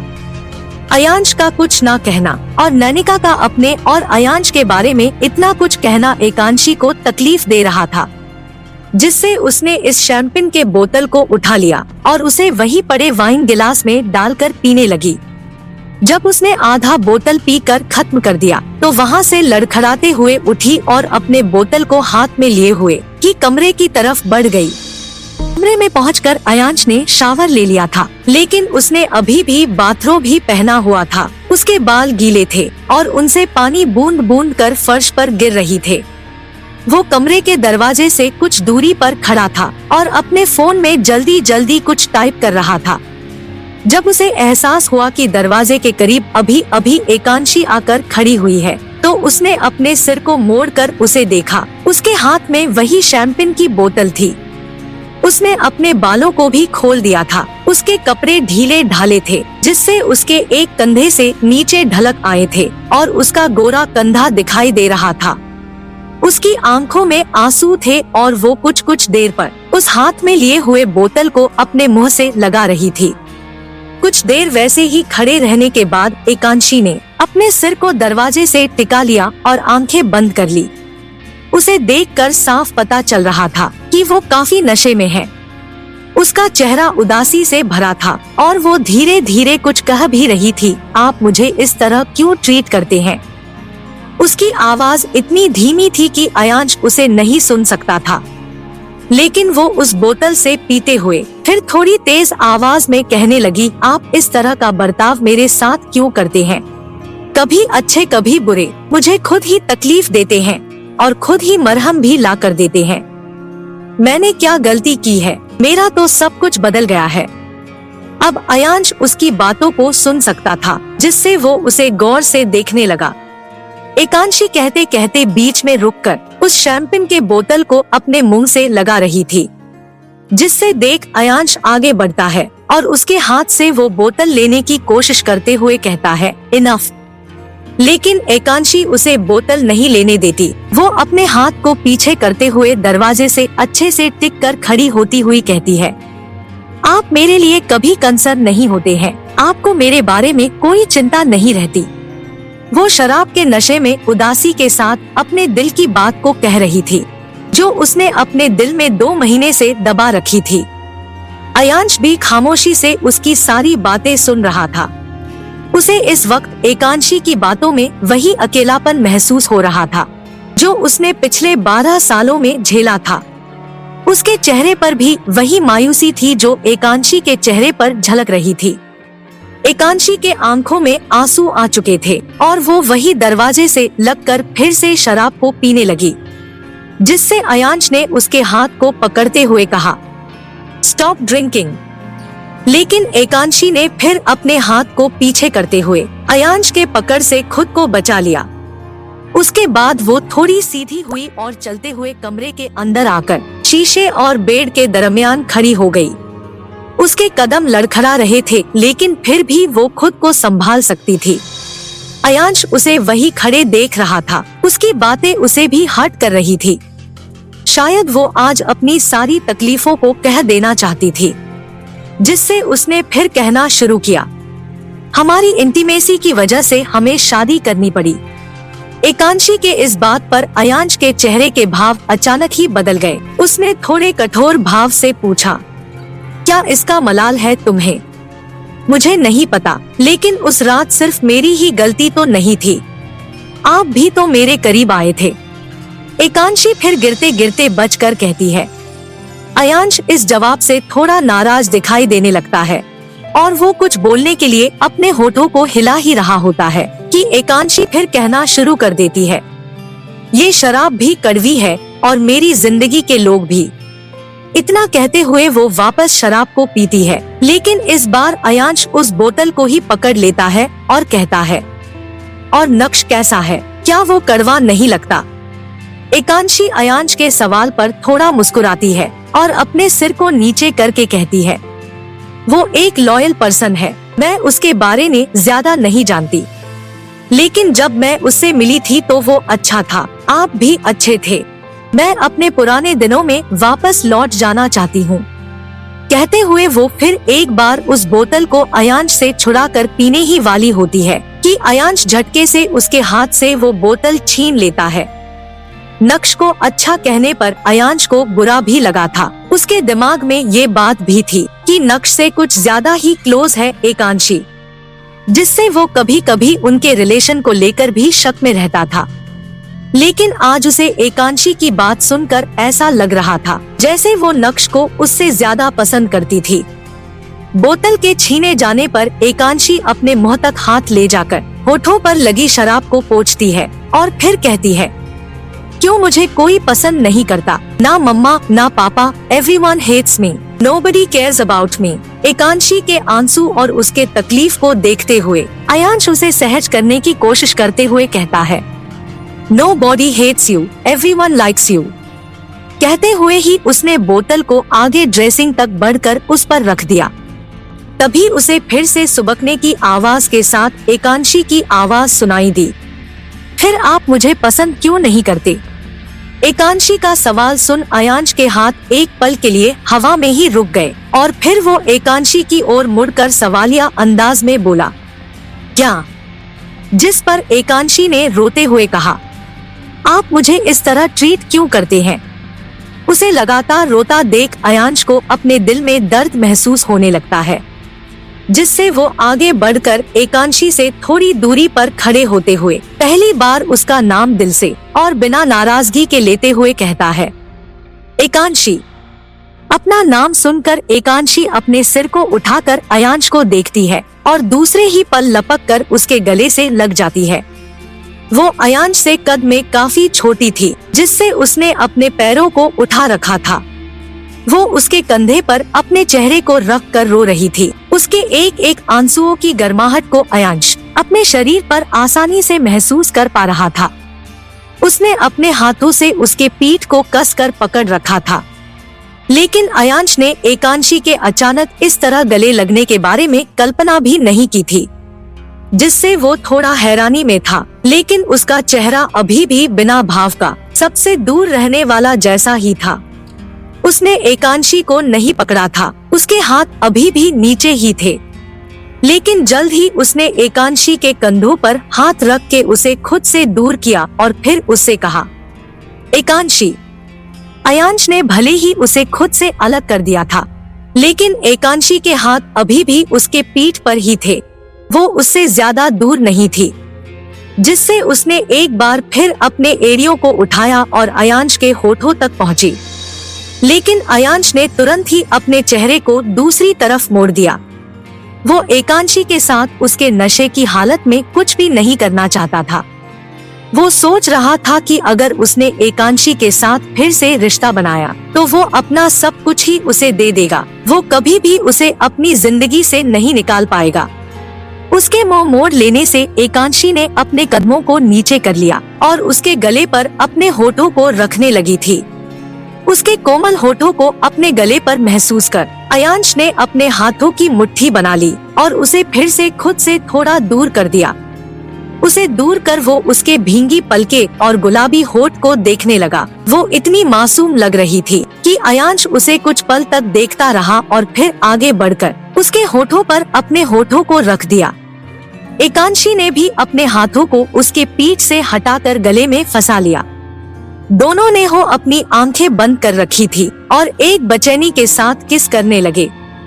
एकांशी तो होश में नहीं थी, लेकिन अयांश ने भी अब अपना होश खो दिया था। दोनों की धड़कनें एक साथ ही तेजी से धड़क रही थी। दोनों एक दूसरे की सांसों की गर्माहट को अपने अपने गालों पर महसूस कर पा रहे थे। कुछ ही पलों के बाद अयांश ने उसे अपनी बाहों में उठा लिया और उसकी आधी खुली आंखों को देखने लगा। कहीं ना कहीं वो जानता था कि ये जो कुछ भी हो रहा है वो गलत है। वो उससे प्यार नहीं करता था, फिर भी वो उसे बेड तक ले गया और उसे उस पर लिटा दिया और काफी देर तक उसे देखते रहने के बाद वहाँ से मुड़कर जाने लगा। लेकिन एकांशी ने उसके हाथ को पकड़ लिया और अपनी तरफ खींच लिया, जिससे अयांश उसके करीब आ गया। अयांश को अपने करीब देख एकांशी ने अपने सिर को थोड़ा उठाया और दोबारा उसे किस करने लगी। उसके हाथ को अपनी पीठ पर महसूस कर अयांश ने उसके हाथों को पकड़ लिया और उसे चूमने लगा। उस चांदनी रात में कमरे में बिल्कुल खामोशी पसरी थी। उस खामोश कमरे में सिर्फ दो लोगों की तेज सांसें ही सुनाई दे रही थी। दोनों ही एक दूसरे की नजदीकियों में बिल्कुल खो से गए थे। जल्द ही अयांश ने अपने हाथ को आगे बढ़ाकर कमरे के लैंप को बंद कर दिया और पूरी तरह से एकांशी में खो गया।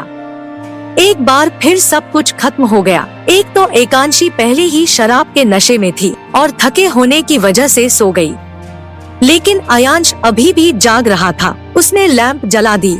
एकांशी ने भी अपने बदन को ब्लैंकेट से पूरी तरह ढक लिया। उसका सिर्फ चेहरा ही दिखाई दे रहा था, जिससे अयांश बड़े ही गौर से उसे देख रहा था। देखते हुए ही उसने अपनी उंगलियों को उसके गालों पर रख दिया। कुछ सोचते रहने के बाद वो वहाँ से उठा और अपने बाथरोब को वापस पहनकर बाथरूम की ओर बढ़ गया। उसकी आंखों में एक बार फिर वही ठंडापन और उलझन दिखाई देने लगा था। वो जल्द ही वापस शावर लेकर कमरे में आ गया और इस बार अपनी सिगरेट के पैकेट को उठाकर बालकनी की ओर बढ़ गया। बालकनी के रेलिंग से लगकर उसने वो सिगरेट को जला लिया और उसके लंबे लंबे कश खींचते हुए सोचने लगा। नैनिका की कही गई बातों के हिसाब से वो समझती है कि मैं किसी और से प्यार करता हूँ, फिर भी वो मेरे करीब आना चाहती थी। क्या ये सिर्फ इसलिए था क्योंकि उसे ये लगने लगा था कि मैं उसे दोबारा नहीं मिलूंगा? क्या उसे सिर्फ अपनी बॉडी के जरूरतों का ख्याल है? नशे की हालत में भी उसे नक्श लॉयल लगता है, वो उसे ज्यादा पसंद करती है, तो क्या मुझसे छुटकारा पाने के बाद वो नक्श के साथ? इतना ख्याल ही उसके आंखों में गुस्सा झलकाने लगा। वो तेजी से उस सिगरेट को पीने लगा। जब उसने सिगरेट को खत्म कर दिया तो वो मुड़ा और कमरे में आकर चेंजिंग रूम की ओर बढ़ गया। जल्द ही उसने अपने कपड़े बदल लिए और अपनी कार की चाबी लेकर घर के बाहर चला गया। वो अपनी कार में बैठा और तेजी से ऑफिस की ओर बढ़ गया। उसने कार चलाते हुए राघव को कॉल किया और उसे आधे घंटे में ऑफिस पहुंचने को कहा। अयांश की आवाज में कर्कशपन को महसूस कर राघव उसे बिना कोई सवाल किए ओके सर कहते हुए कॉल कट कर देता है। ऑफिस पहुंचकर अयांश कुछ देर अपने केबिन में बैठा। नैनिका को अपनी कंपनी और एकांशी से दूर रखने का उपाय सोचता रहता है। जब राघव ऑफिस पहुंचता है तो देखता है अयांश काफी परेशान सा बैठा हुआ है। वो काफी थका हुआ भी लग रहा होता है, लेकिन उसके मुट्ठी भींचने के अंदाज से वो समझ जाता है कि अयांश का मूड अच्छा नहीं है। राघव को देखकर अयांश अपनी जगह से उठता है और खिड़की के करीब जाते हुए उसे कर्कश आवाज में कहता है, कल नैनिका से मीटिंग के लिए मैं खुद जाऊंगा और मेरी इस कंपनी के 40% को एकांशी के नाम पर ट्रांसफर करवा दो। और हाँ, एक और एग्रीमेंट बनवाना जिसमें लिखा हो कि एकांशी अपनी पूरी जिंदगी में मुझसे कभी भी डाइवोर्स नहीं ले सकती। अचानक किए गए अयांश के इस फैसले पर राघव पहले तो हैरानी से वही खड़ा रहता है और फिर उसकी ओर बढ़ते हुए कहता है, क्या आप सब कुछ मिसेज आदित्य के नाम करवाना चाहते हैं? क्या मुझे अपनी बात दोहराने की जरूरत है? अयांश राघव की ओर मुड़कर उसे देखते हुए कहता है, जिसे देखकर राघव समझ जाता है कि इस वक्त अयांश से कोई भी सवाल करना खुद के पैर पर कुल्हाड़ी मारने जैसे ही होगा। मैं पेपर रेडी करवा दूंगा। राघव कुछ पल अयांश की ओर देखते रहने के बाद कहता है, मुझे सब कुछ कल के मीटिंग से पहले रेडी चाहिए। इतना कहते हुए अयांश खिड़की के बिल्कुल करीब जाकर आसमान में देखने लगता है। चांदनी रात को देखते हुए वो एक पल के लिए एकांशी के साथ बिताए उन खूबसूरत लम्हों में कहीं खो सा जाता है। उसे याद आने लगता है कि कैसे एकांशी ने उसे गले से लगा लिया था और उसे पूछ रही थी कि वो उसे पसंद क्यों नहीं करता। इस सवाल से वो काफी उलझ सा गया था, लेकिन उसे ये भी याद आ रहा था कि उसने उसे जहर और नक्श को एक लॉयल पर्सन कहा था, जिससे उसे खुद पर गुस्सा भी आ रहा था कि उसके इस तरह की लड़की होने के बावजूद और सब कुछ जानते हुए भी वो फिर से उसके साथ हमबिस्तर हुआ था। उसे इस वक्त खुद के एकांशी के साथ इंटीमेट होने पर काफी गुस्सा आ रहा था। वो नशे में थी, लेकिन वो खुद तो होश में था। उसने खुद को क्यों नहीं रोका आगे बढ़ने से? उस वक्त एकांशी के आंसू उस पर इतना प्रभाव क्यों डाल रहे थे? सोचते हुए ही वो बिल्कुल खामोश उसी चांद की ओर देख रहा था। राघव उसके चेहरे के बदलते एक्सप्रेशन को समझने की कोशिश कर रहा था, लेकिन वो कुछ भी समझ नहीं पा रहा था कि आखिर अयांश आज पूरे दिन गुस्से में क्यों था और अब जब रात को वो एकांशी के साथ था तब भी उसके अंदर से गुस्सा कम नहीं हुआ था। राघव को कल की मीटिंग के लिए पेपर्स भी रेडी करवाने थे, जिससे वो वहाँ खड़े होकर वक्त बर्बाद नहीं कर सकता था। इसलिए राघव वहाँ से बिना कोई आहट किए चला जाता है। लेकिन अयांश अभी भी वही खड़ा आसमान में देखता रहता है, जैसे वो यहाँ था ही नहीं। वो चांद की रोशनी में कहीं खो सा गया था। इधर सुबह जब एकांशी की आंख खुली तो उसने महसूस किया कि उसके हाथ में लगे घाव में तेज दर्द हो रहा था। वो पहले से ज्यादा बुरी हालत में दिखने लगा था।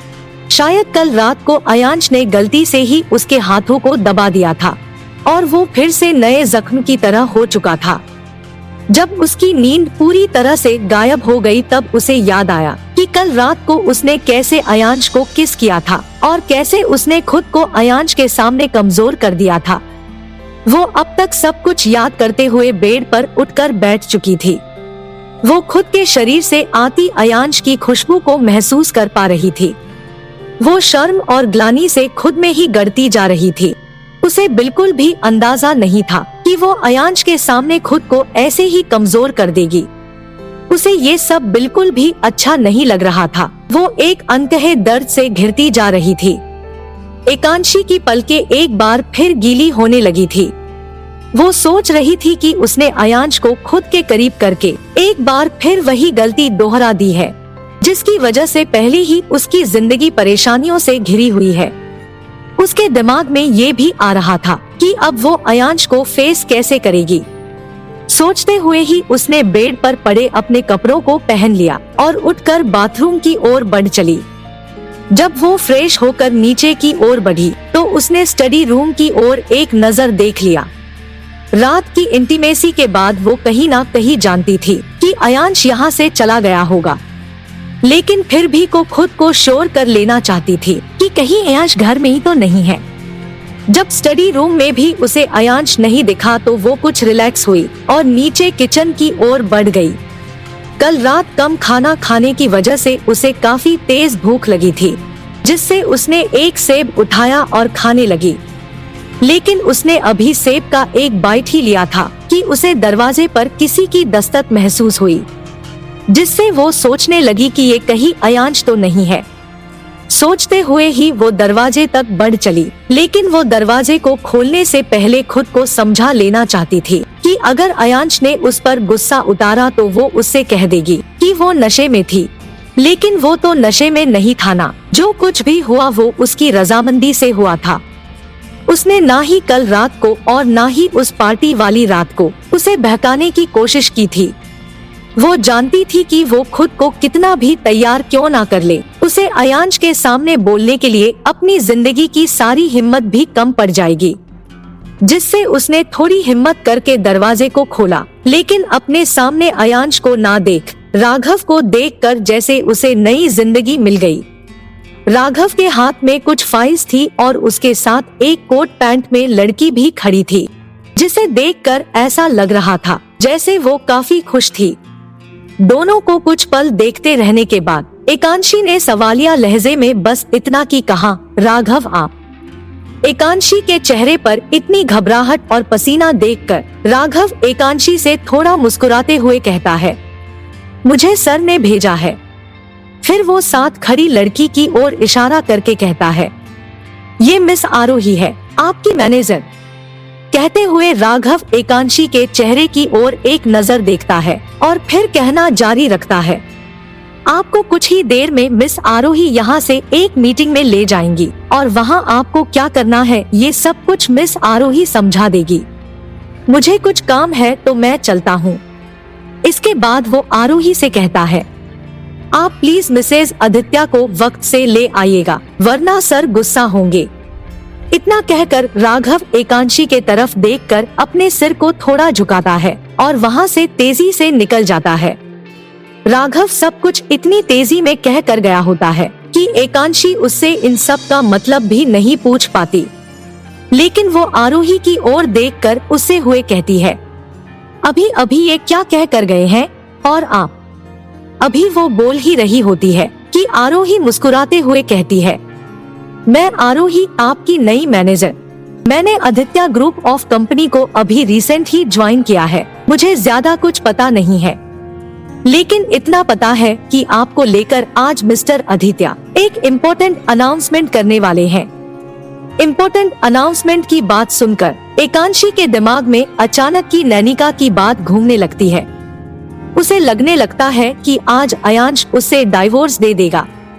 उसके हाथ पसीने से गीले होने लगते हैं और उसका चेहरा एकदम से बिना भाव के उदासी से लटक जाता है, जिसे देखकर आरोही उससे पूछती है, मिसेज आदित्य क्या आप ठीक है? एकांशी उसके सवाल का कोई जवाब नहीं दे पाती। उसे महसूस होता है कि उसके गले से आवाज नहीं निकल रही।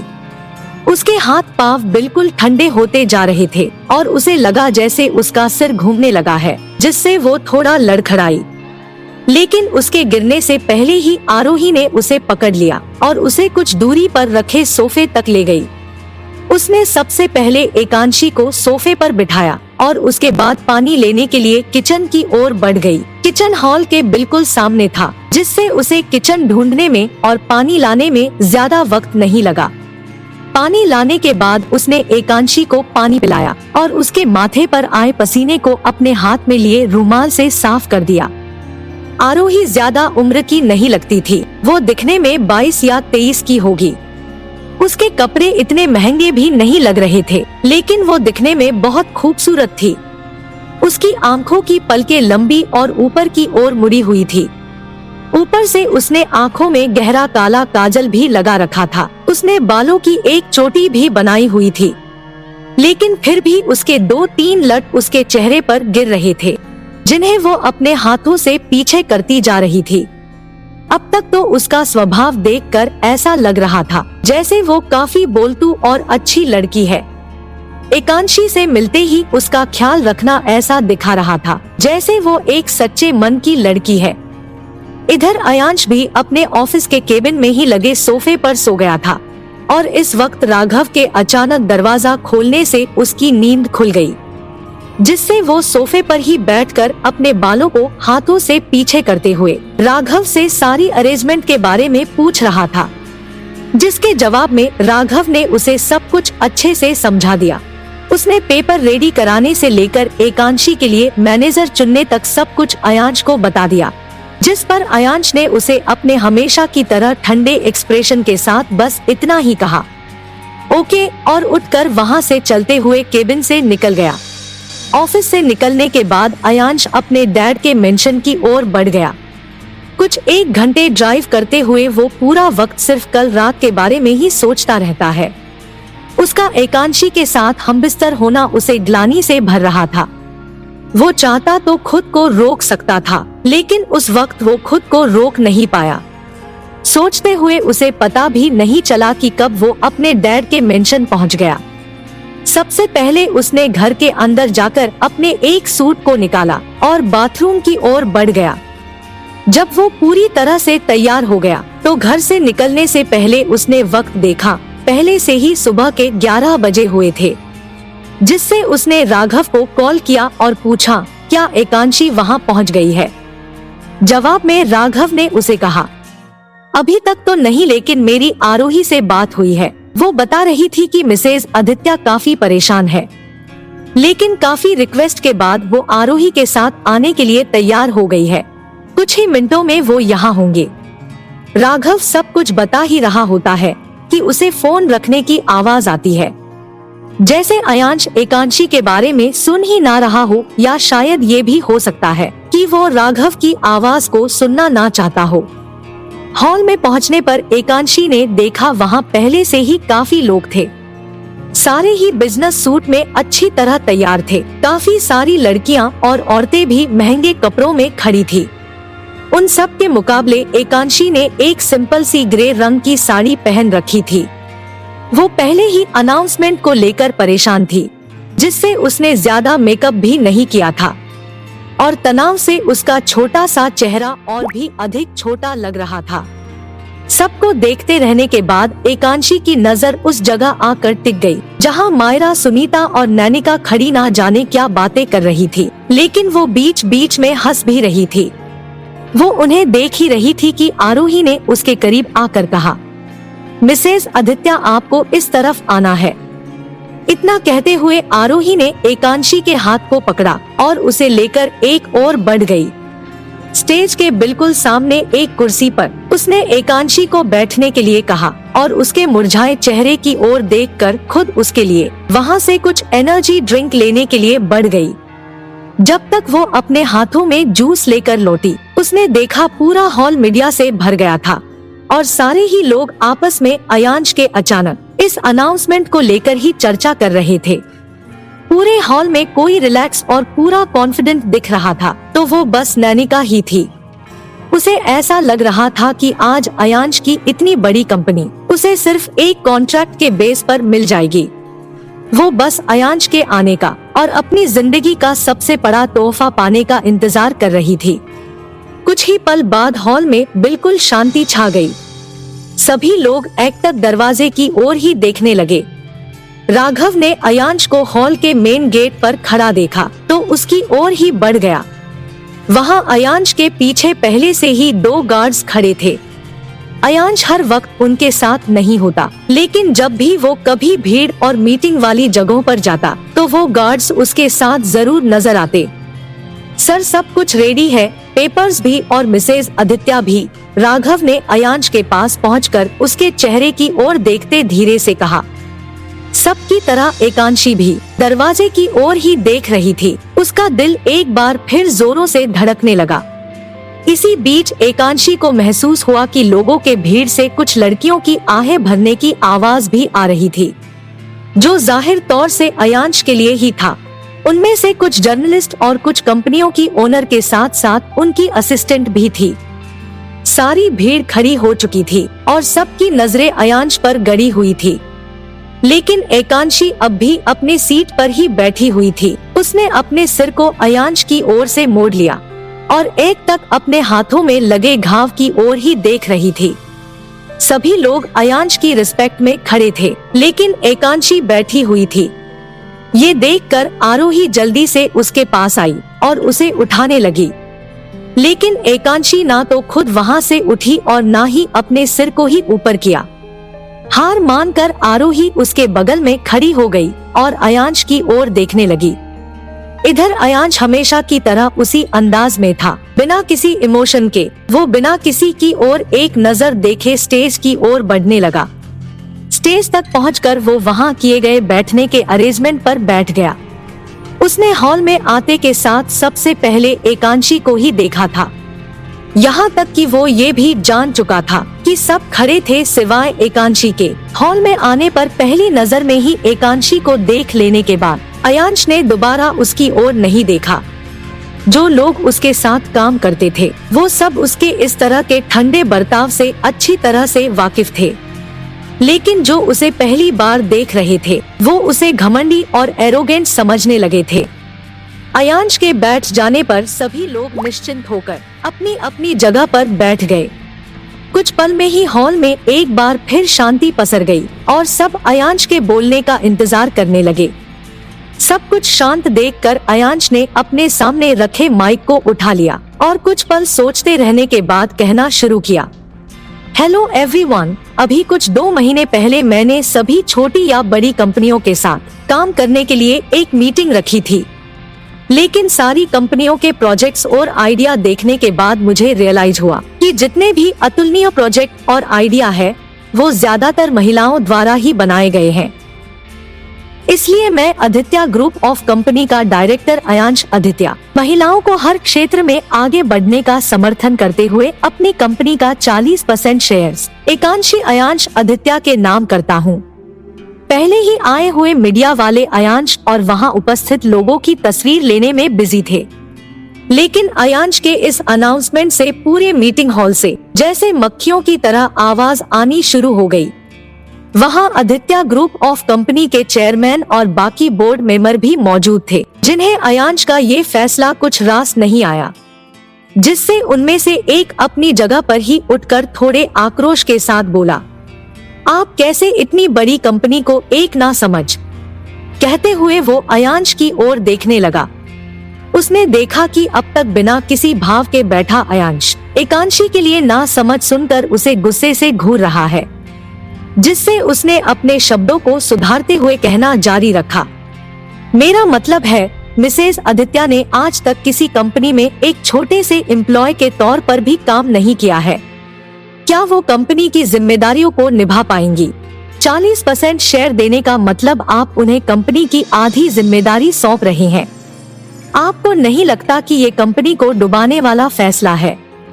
अयांश के अनाउंसमेंट के बाद एकांशी ने जब अपना सिर उठाकर उसकी ओर देखा तो वो बिल्कुल उसके सामने ही बैठा हुआ था।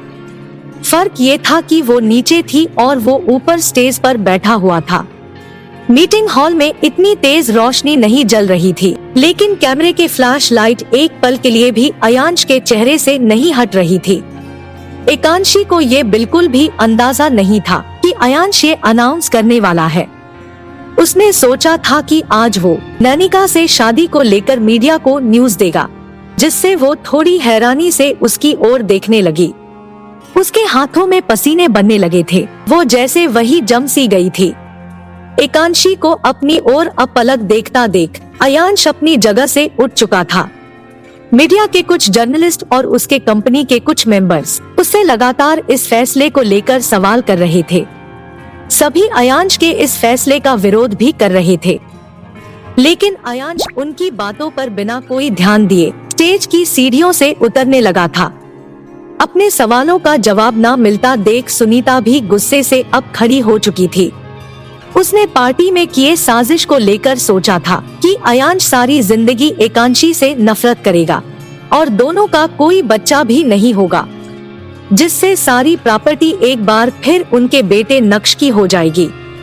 लेकिन अपनी कंपनी का आधा हिस्सा एकांशी के नाम करता देख उनके दिमाग में ये सवाल घूमने लगा था कि अचानक अयांश और एकांशी के बीच इतनी अंडरस्टैंडिंग कैसे हो गई कि अयांश उसे अपना सब कुछ देने को तैयार हो गया। क्या इन दोनों के बीच सब कुछ ठीक हो गया? ये सारे सवालों ने उनके दिमाग में गुस्से और सब कुछ छिन जाने का डर और भी अधिक बढ़ा दिया था, जिससे वो बाकी मेंबर को अयांश के इस फैसले का विरोध करने के लिए उकसा रही थी। मायरा इस फैसले से खुश थी। वो कभी भी अयांश के खिलाफ नहीं जाती थी। वो जानती थी कंपनी को कैसे चलाना है, ये अयांश से बेहतर कोई नहीं समझता और इस फैसले से कंपनी का ही कुछ फायदा होगा। तभी अयांश ने ये सोचा है, इसलिए वो खामोशी से बैठी सब कुछ देख रही थी। इधर अयांश सीढ़ियों से उतर कर चलते हुए एकांशी की ओर ही बढ़ गया। उसे देखकर कोई भी ये गैस नहीं कर सकता था कि इस वक्त उसके मन में क्या चल रहा है। खुद की ओर अयांश को आता देख एकांशी की धड़कनें तेज होने लगी। उसे कल रात की सारी घटना याद आने लगी, जिससे उसने अपने साड़ी को दोनों हाथों से भींचकर पकड़ लिया। उसके चेहरे पर घबराहट साफ नजर आ रही थी। उसने अपनी निचले होठों को भी भींचकर दांतों से दबा रखा था, जिससे उसका चेहरा क्यूटनेस से भर गया था। वो किसी मासूम से बच्चे की तरह डरी हुई थी। अब तक तो उसने डर और घबराहट से अपने सिर को नीचे भी कर लिया था और अयांश की ओर देखने की हिम्मत नहीं जुटा पा रही थी। हालांकि उसने सुबह सोचा था कि अगर अयांश ने इस बार उस पर कल रात को लेकर कुछ भी इल्जाम लगाया तो वो उससे अच्छा खासा जवाब देगी, लेकिन इस वक्त क्या उसके मुंह से कुछ भी निकल सकता था, जब वो अयांश को अपने करीब आते हुए देखकर ही डर रही थी। अयांश चलता हुआ एकांशी के बिल्कुल सामने आकर खड़ा हो गया। वो कुछ पल तक एकांशी के नीचे किए सिर को देखता रहा और फिर अपने पॉकेट से एक हाथ को निकालकर उसके सामने कर दिया। आरोही वही खड़ी एकांशी को कोई प्रतिक्रिया करता ना देख एक बार अयांश के हाथों की ओर देखती है और फिर जल्दी से एकांशी के कंधे पर हाथ रख कर धीरे से दबा देती है, जिससे एकांशी एक लंबी सांस भरते हुए अपनी आंखों की लंबी पलकों को उठाकर अयांश के आगे किए हुए हाथों को देखने लगती है। उसने जैसा सोचा था वैसा कुछ भी नहीं हो रहा था, बल्कि इसके विपरीत अयांश का बिहेवियर उसके प्रति जेंटल और गंभीर था। शायद ये सब कल रात की वजह से ही था। हो सकता है अब उसे यकीन हो गया हो कि वो उसके लिए लॉयल थी। जैसा वो सोचता था उसके बारे में, वो वैसी लड़की नहीं थी। उसने नशे में ये भी तो पूछा था कि आखिर वो उसे पसंद क्यों नहीं करता। क्या ये सवाल काफी नहीं था उसके अंदर के प्यार को दिखाने के लिए? इतना सब सोचते हुए वो अब तक अपने हाथों को अयांश के सख्त हाथों में रख चुकी थी और उठकर खड़ी हो गई। अयांश आसानी से उसके हाथों के ठंडकपन को महसूस कर सकता था। एक पल के लिए तो उसने ये भी सोचा कि इस लड़की के हाथ इतने ठंडे क्यों हैं। लेकिन दूसरे ही पल लोगों के सवालों को सुनते हुए वो आगे बढ़ने लगा। उसने अपने हाथ में एकांशी के हाथ को काफी टाइटली पकड़ रखा था। पीछे चलते हुए एकांशी एकटक सिर्फ अयांश को ही देख रही थी। उसने जिस रक्षात्मक तरीके से उसके हाथों को पकड़ा हुआ था, उसे महसूस करके एकांशी अपने सारे दर्दों को भूलने लगी थी। इस वक्त उसके दिल में एक अनजानी सी खुशी उमड़ रही थी और अभी तक के उसके सोचे गए बुरे ख्याल एक एक कर खत्म होने लगे थे। स्टेज पर पहुंचकर अयांश ने एकांशी के हाथ को छोड़ दिया और बिल्कुल उसके बगल में खड़े होते हुए अपने एक हाथ को पीछे करके उसकी पतली कमर पर रख दिया और उसे थोड़ा अपने करीब खींचते हुए राघव की ओर एक नजर देखा, जिससे राघव तेजी से भागता हुआ स्टेज पर आया और अयांश के दूसरे खाली हाथ में माइक पकड़ा दिया। माइक लेने पर अयांश ने जैसे ही उसे अपने मुंह तक लाया, सारे लोग एक बार फिर चुप हो गए। सब खामोशी से उसके जवाब का इंतजार करने लगे। लोगों के इतने सारे सवालों को सुनते रहने के बाद भी अयांश ने अपने उसी ठंडे लहजे में बस इतना कहा, कंपनी मेरी है, इसके शेयर भी मेरे हैं। किसे देना है और किसे नहीं देना मेरा फैसला होगा और सबसे बड़ी बात, मैं एकांशी के साथ खड़ा हूँ। क्या अब भी किसी के मन में कोई सवाल है? मुझे नहीं लगता कि मेरी मौजूदगी में एकांशी की काबिलियत पर कोई सवाल खड़ा होना चाहिए। अयांश का जवाब सुनकर मीडिया वाले उसकी और एकांशी की साथ में पिक्चर लेने लगे और वहां मौजूद बाकी ऑफिस के मेंबर्स और पार्टनर एक दूसरे से बातें करने लगे। मायरा एकांशी और अयांश को देखकर अभी भी मुस्कुरा रही थी, लेकिन सुनीता गुस्से में उठकर वहां से जाने लगी। पूरे हॉल में सुनीता दुखी और गुस्से में दिखाई दे रही थी, लेकिन उससे भी ज्यादा कोई गुस्से में था तो वो नैनिका थी। गुस्से से उसके चेहरे का रंग लाल हो गया था। अयांश के कुछ भी अनाउंस करने से पहले उसने सोचा था कि आज अयांश की कंपनी का आधा हिस्सा उसे मिल जाएगा, लेकिन वो इस बात को भूल गई थी कि अयांश हमेशा ही हर प्रॉब्लम से निकलने का नया रास्ता ढूंढ लेता था। वो अपने जीतने के घमंड में इस कदर चूर थी कि उसे अयांश द्वारा इस तरह सब कुछ पलट देने का अंदाजा भी नहीं था। वो अभी भी अपने चेयर पर ही बैठी हुई थी और लगातार एकांशी की ओर ही घूरे जा रही थी। इधर अयांश का एकांशी के करीब इस कदर खड़े होकर मीडिया में ये कहना कि मैं एकांशी के साथ खड़ा हूँ, उसे और भी खुशी से भर रहा था। उसके मन की खुशी उसके चेहरे पर साफ नजर आ रही थी। वो सोच रही थी कि अब अयांश उस पर यकीन करने लगे हैं, तभी तो अपनी कंपनी का 40% उसके नाम कर दिया। उसके दिल में एक बार फिर इस उम्मीद ने जगह बना ली कि अब सब कुछ नॉर्मल होगा उसकी जिंदगी में।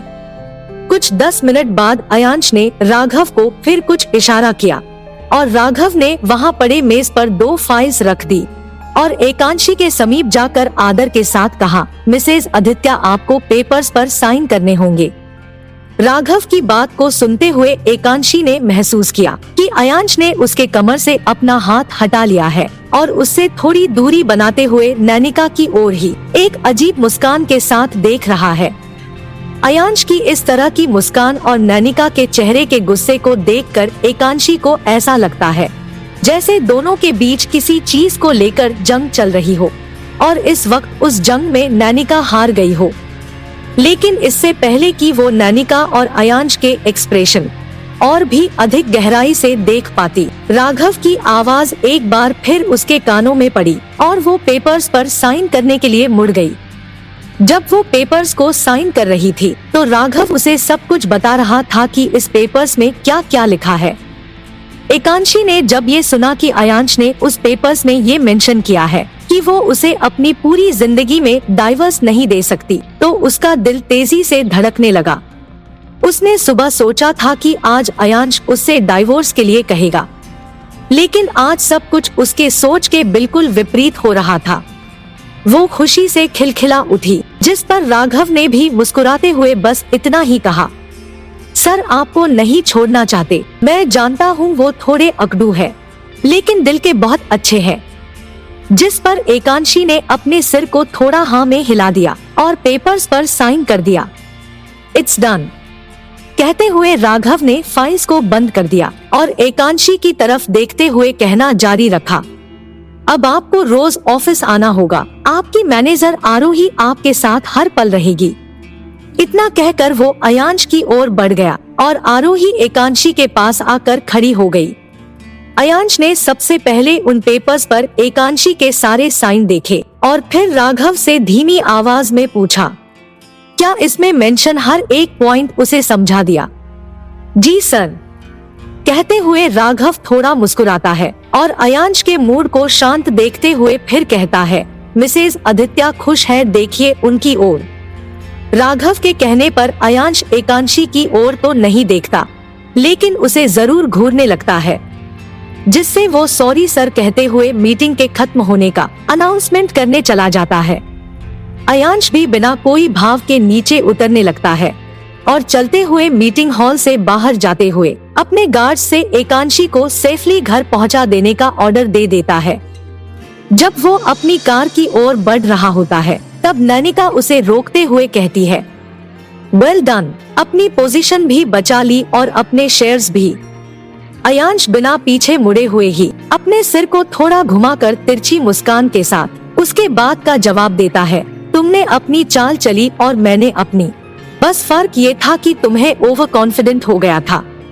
जीतने का पहला रूल ये है कि सामने वाले को कमजोर मत समझना, और तुमने अयांश आदित्य को कमजोर समझकर अपनी हार की पहली सीढ़ी चढ़ी। इधर अयांश को जाता हुआ देख एकांशी भी उसके पीछे गई। उसने सोचा कि अयांश ने उसके लिए आज बहुत कुछ किया है और अब जब वो उस पर यकीन करता है तो वो उससे बात करना चाहती थी, उसे हर चीज के लिए शुक्रिया करना चाहती थी, जिससे वो भी हॉल से बाहर आ गई। बाहर आते हुए जब वो अयांश और नैनिका से कुछ दूरी पर थी, तब उसने अयांश को ये कहते हुए सुन लिया कि दोबारा एकांशी से हमारे रिश्ते को लेकर कभी भी झूठ मत बोलना, और ये बात अपने इस छोटे से दिमाग में कभी मत लाना कि मैं तुमसे प्यार करूंगा। अयांश को सुनकर एकांशी के कदम वहीं रुक गए। उसका चेहरा निराश हो गया था। वो वही खड़ी अयांश के चेहरे की ओर देखते हुए सोचने लगी थी कि अयांश नैनिका से प्यार नहीं करते, फिर नैनिका ने उससे झूठ क्यों बोला था। इससे पहले कि वो कुछ भी रिएक्ट करती, पीछे से आरोही ने उसका नाम पुकारा, जिससे अयांश की नजरें उस पर ही टिक गई, जिससे वो थोड़ा घबरा गई और मुड़कर आरोही की ओर बढ़ने लगी।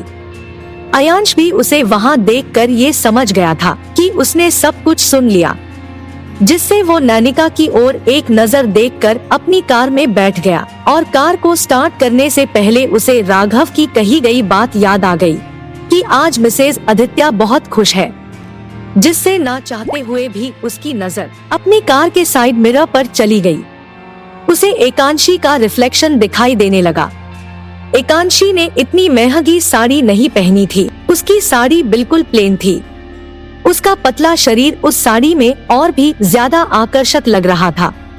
जब भी अयांश उसे घर में देखता वो अपने बालों को बांध कर रखती, लेकिन आज उसके बाल खुले हुए थे और हवा के झोंके के साथ उसके कमर के खुले हिस्से को बार बार छू रहे थे, जिसे देखकर अयांश के आंखों के आगे कल रात का सारा मंजर तैर गया, जिससे उसने अपनी नजर को मिरर से हटाकर कुछ पल रुकने के बाद वहां से तेजी से आगे बढ़ गया। एकांशी को आज इतने महीनों बाद एक साथ इतनी सारी खुशियां मिली थी, जिससे वो बहुत खुश थी। उसके चेहरे से एक पल के लिए भी मुस्कान नहीं हट रही थी। आरोही उसे मुस्कुराते हुए देखकर पूछती है, आप यहाँ क्यों आ गई? अयांश सर के स्ट्रिक्ट ऑर्डर है, बिना सिक्योरिटी के आप बाहर नहीं जा सकती। आरोही की बातों को सुनते हुए एकांशी अपने सिर को थोड़ा घुमाते हुए अयांश की कार को जाता हुआ देखती है और फिर आरोही से बिना कुछ कहे अंदर चलने का इशारा करती है।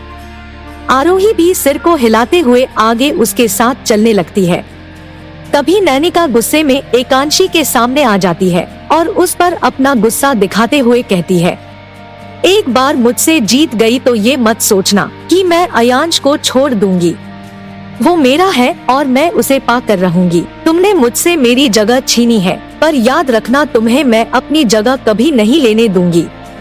नैनिका की बात सुनकर एकांशी के चेहरे पर फिर से एक मुस्कान तैर गई और उसने अपनी भवों को उठाते उसे जवाब दिया, अयांश कोई चीज नहीं है जिन्हें आप पाकर रहेंगी। वो मेरी किस्मत है और किस्मत से आप उन्हें कैसे छीनेगी। और रही बात जगह की, तो मैं आपकी जगह कभी लेना नहीं चाहती और आप मेरी जगह कभी ले नहीं सकती। Now excuse me. इतना कहकर एकांशी आरोही के साथ आगे बढ़ गई। एकांशी और अयांश को जीतता देख नैनिका गुस्से से पागल हो रही थी, जिससे उसने एक बार फिर एकांशी को इमोशनली तोड़ने की कोशिश करते हुए अयांश को पाने की बात कही थी। उसे अयांश से कोई लेना देना नहीं था, उसके दिल में किसी के लिए भी कोई इमोशन नहीं था। लेकिन एकांशी के जवाब से उसका दिमाग ज्यादा खराब हो गया था, जिससे वो गुस्से में अपने हाई हील्स के साथ चलते हुए कार की ओर बढ़ गई। उसने सोचा कि अब जब तक वो उन दोनों को तड़पता हुआ नहीं देख लेगी, उसके अंदर की आग नहीं बुझेगी। आज की उसकी इंसल्ट का बदला वो अयांश और एकांशी से लेकर रहेगी। जब एकांशी घर पहुंचती है तो शाम के 5 बज गए होते हैं, जिससे वो आरोही को भी घर जाने को कह देती है और खुद अपने कमरे में चली जाती है। फ्रेश होने के बाद जब वो अपने बेड पर बैठी रूम के टीवी को ऑन करती है तो उस पर उसकी और अयांश ही न्यूज चल रही होती है। खुद को अयांश के साथ खड़े देखकर उसके चेहरे पर एक बड़ी सी मुस्कान आ जाती है और वो अपनी हथेलियों को अपने गालों पर रखकर अयांश को ही देखने लगती है। टीवी देखते हुए ही वो कब सो जाती है उसे पता भी नहीं चलता। शायद दिन भर की थकान की वजह से उसे इतनी जल्दी नींद आ रही थी। उसने अभी भी अपने हाथों में टीवी का रिमोट पकड़ रखा था और एक पिलो उसकी गोद में रखा हुआ था। उसका सिर पीछे की दीवार पर टिका हुआ था और वो काफी गहरी नींद में चली गई। जब अयांश घर के दरवाजे तक पहुंचा तो उसने देखा कि पूरा घर अंधेरे में डूबा हुआ है। वो अपनी घड़ी की स्क्रीन को जला कर देखता है तो रात के 10 बज रहे थे। वक्त को देखते हुए वो अपने मन में सोचता है कि क्या वो अब तक घर नहीं आई है, लाइट क्यों ऑफ कर रखा है। सोचते हुए वो दरवाजे को खोलता है और हॉल की लाइट को जला देता है। पूरे घर में सन्नाटा देखकर वो अपने कमरे की ओर बढ़ने लगता है। कमरे की ओर बढ़ते हुए उसे अपने कमरे से टीवी चलने की आवाज आने लगती है, जिससे वो समझ जाता है कि एकांशी रूम में टीवी देख रही है। कमरे के अंदर जाने पर उसकी नजर सबसे पहले टीवी पर ही जाती है। उसने कमरे की लाइट भी नहीं जलाई थी। हमेशा तो वो पूरे घर की लाइट को जला कर रखती है, फिर आज अंधेरे में क्यों टीवी देख रही है।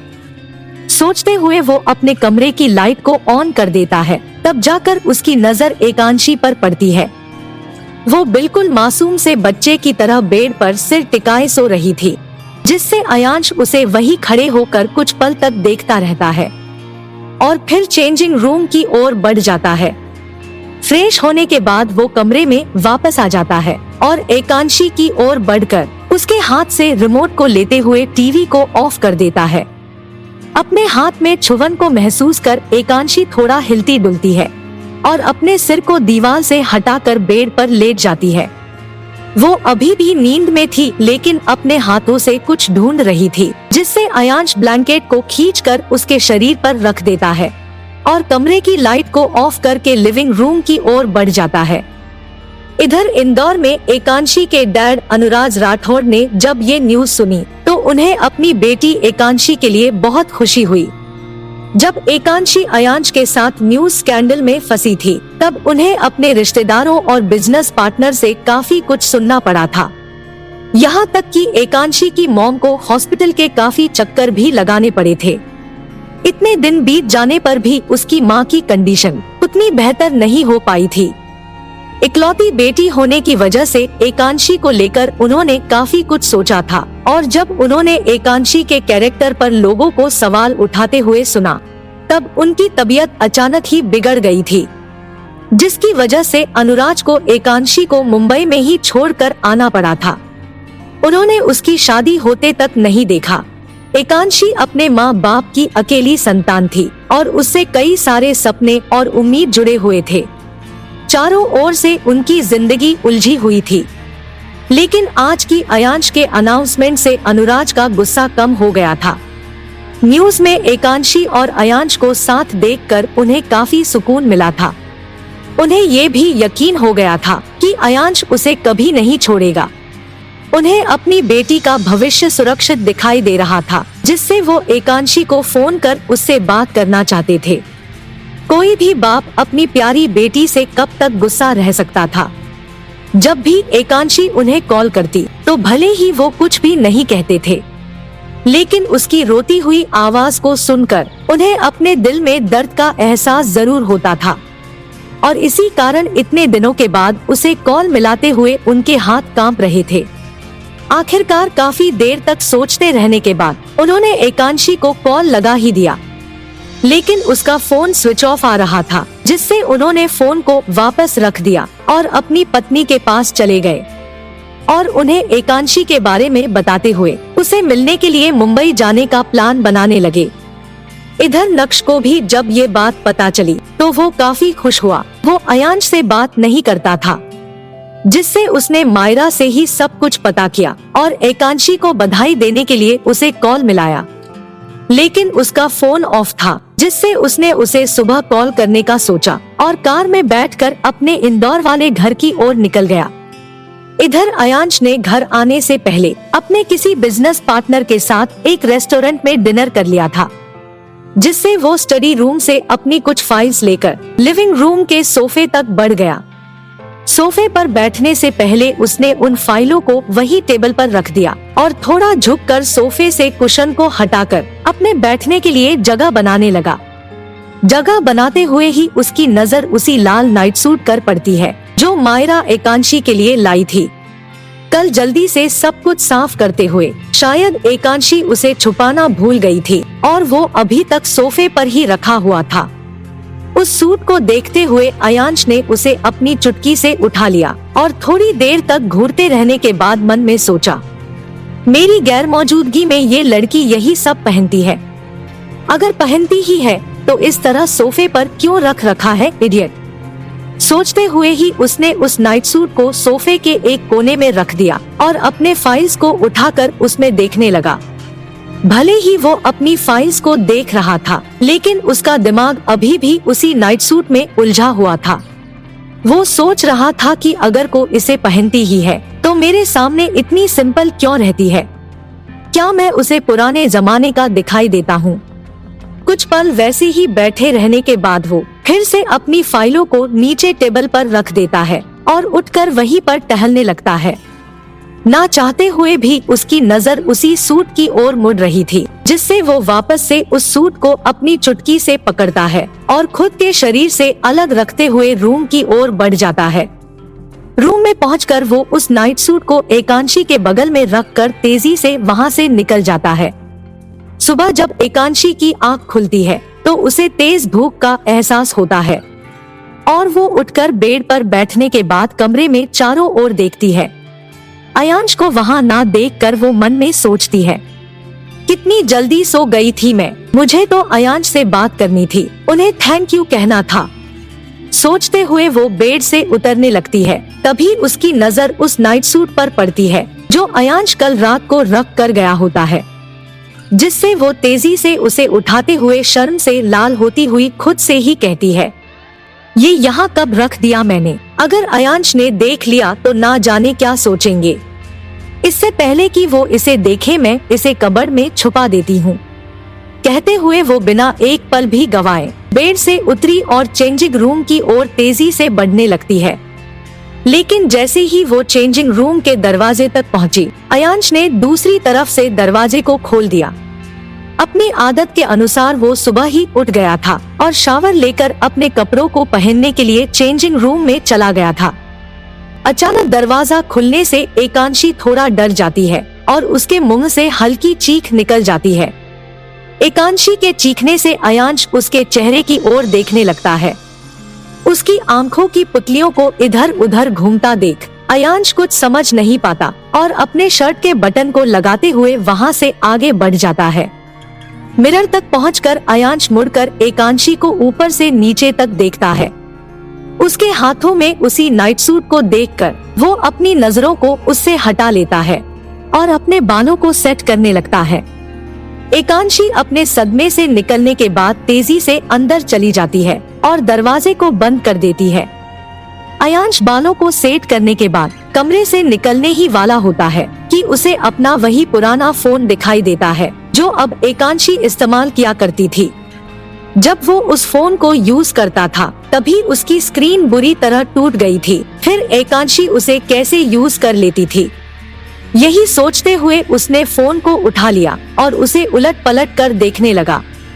देखते हुए ही उसने फोन को ऑन कर दिया। कुछ देर तक फोन को देखते रहने के बाद अयांश ने राघव को कॉल किया और उसे एकांशी के लिए एक नया फोन खरीदने को कह दिया, जिस पर राघव ने उसे ओके सर कहते हुए अपने आज के सारे स्केड्यूल के बारे में बताया। सब कुछ सुनने के बाद अयांश ने फोन को कट कर दिया और एकांशी के फोन को वही बेड पर रख दिया। तभी एकांशी का फोन रिंग करने लगा और अयांश को उसके स्क्रीन पर नक्श का नाम दिखाई देने लगा। नक्श का नाम देखकर अयांश को फिर से एकांशी का किया गया धोखा, उसकी नशे में कही गई बातें याद आ गई। वो नक्श से बात करती थी, ये बात उसे बिल्कुल भी अच्छी नहीं लगी। नक्श के मन में उसके लिए अभी भी प्यार था और एकांशी को भी नक्श लॉयल लगता था। वो उसका पति था, फिर भी उसने उससे एक बार भी ये पूछने की जहमत नहीं की थी कि नैनिका और उसके बीच में क्या है। उसे कोई फर्क नहीं पड़ता था। अगर उसे मौका मिले तो वो आज ही किसी दूसरे के पास चली जाएगी। सोचते हुए अयांश की आंखें एक बार फिर ठंडी हो गई। उसकी मुट्ठियां एक बार फिर कसने लगी। उसके चेहरे का रंग एकदम से बदल गया। वो इस वक्त खुद को बेजार सा महसूस कर रहा था और अपने ठंडे पड़ चुके चेहरे के साथ ही वो तेज कदमों से घर के बाहर चला गया। गाड़ी स्टार्ट होने की आवाज से एकांशी तेजी से कमरे में वापस आ गई और खिड़की से अयांश को जाता हुआ देख सोचने लगी, मेरी बात तो बाकी ही रह गई। कुछ ही देर में एकांशी को आरोही अपने साथ ऑफिस ले गई और उसे एक केबिन में बैठने को कहकर खुद बाहर चली गई। काफी देर इंतजार करने के बाद जब आरोही नहीं लौटी तो एकांशी केबिन में ही घूमकर उसमें रखी चीजों को देखने लगी। जब वो वहाँ रखी एक पेपर वेट को देख रही थी तभी उसे केबिन के दरवाजे पर किसी की दस्तक महसूस हुई और वो मुड़कर दरवाजे की ओर ही देखने लगी। वहाँ अयांश अपने पॉकेट में हाथ डाले खड़ा था और उसे ही देख रहा था। उसके एक्सप्रेशन सुबह से काफी अलग थे। उसके चेहरे पर नाराजगी साफ नजर आ रही थी। फिर भी एकांशी ने हिम्मत करके कहा, आप सुबह इतनी जल्दी क्यों चले गए? एकांशी के सवाल पर अयांश ने कोई जवाब नहीं दिया, बल्कि उसके बदले में उसने अपने भवों को इस तरह ऊपर कर लिया मानो जैसे वो उसे कह रहा हो, तुम मुझसे सवाल कैसे कर सकती हो? अयांश के इस तरह से आईब्रो उठा लेने से एकांशी कुछ समझ नहीं पाती और फिर कहती है, आपने जो कुछ भी कल किया उसके लिए थैंक यू। मैं तो कल ही आपको। एकांशी अभी अपनी बात पूरी कर ही रही होती है कि अयांश उसकी बातों को काट कर एक तिरछी मुस्कान के साथ कहता है, सिर्फ कल के लिए थैंक्स। क्या उसके पहले वाली रात तुम्हें मेरे साथ सहज नहीं लगी? कहानी का अगला भाग देखने के लिए आप मेरे चैनल को सब्सक्राइब कर बेल को प्रेस कर दीजिएगा।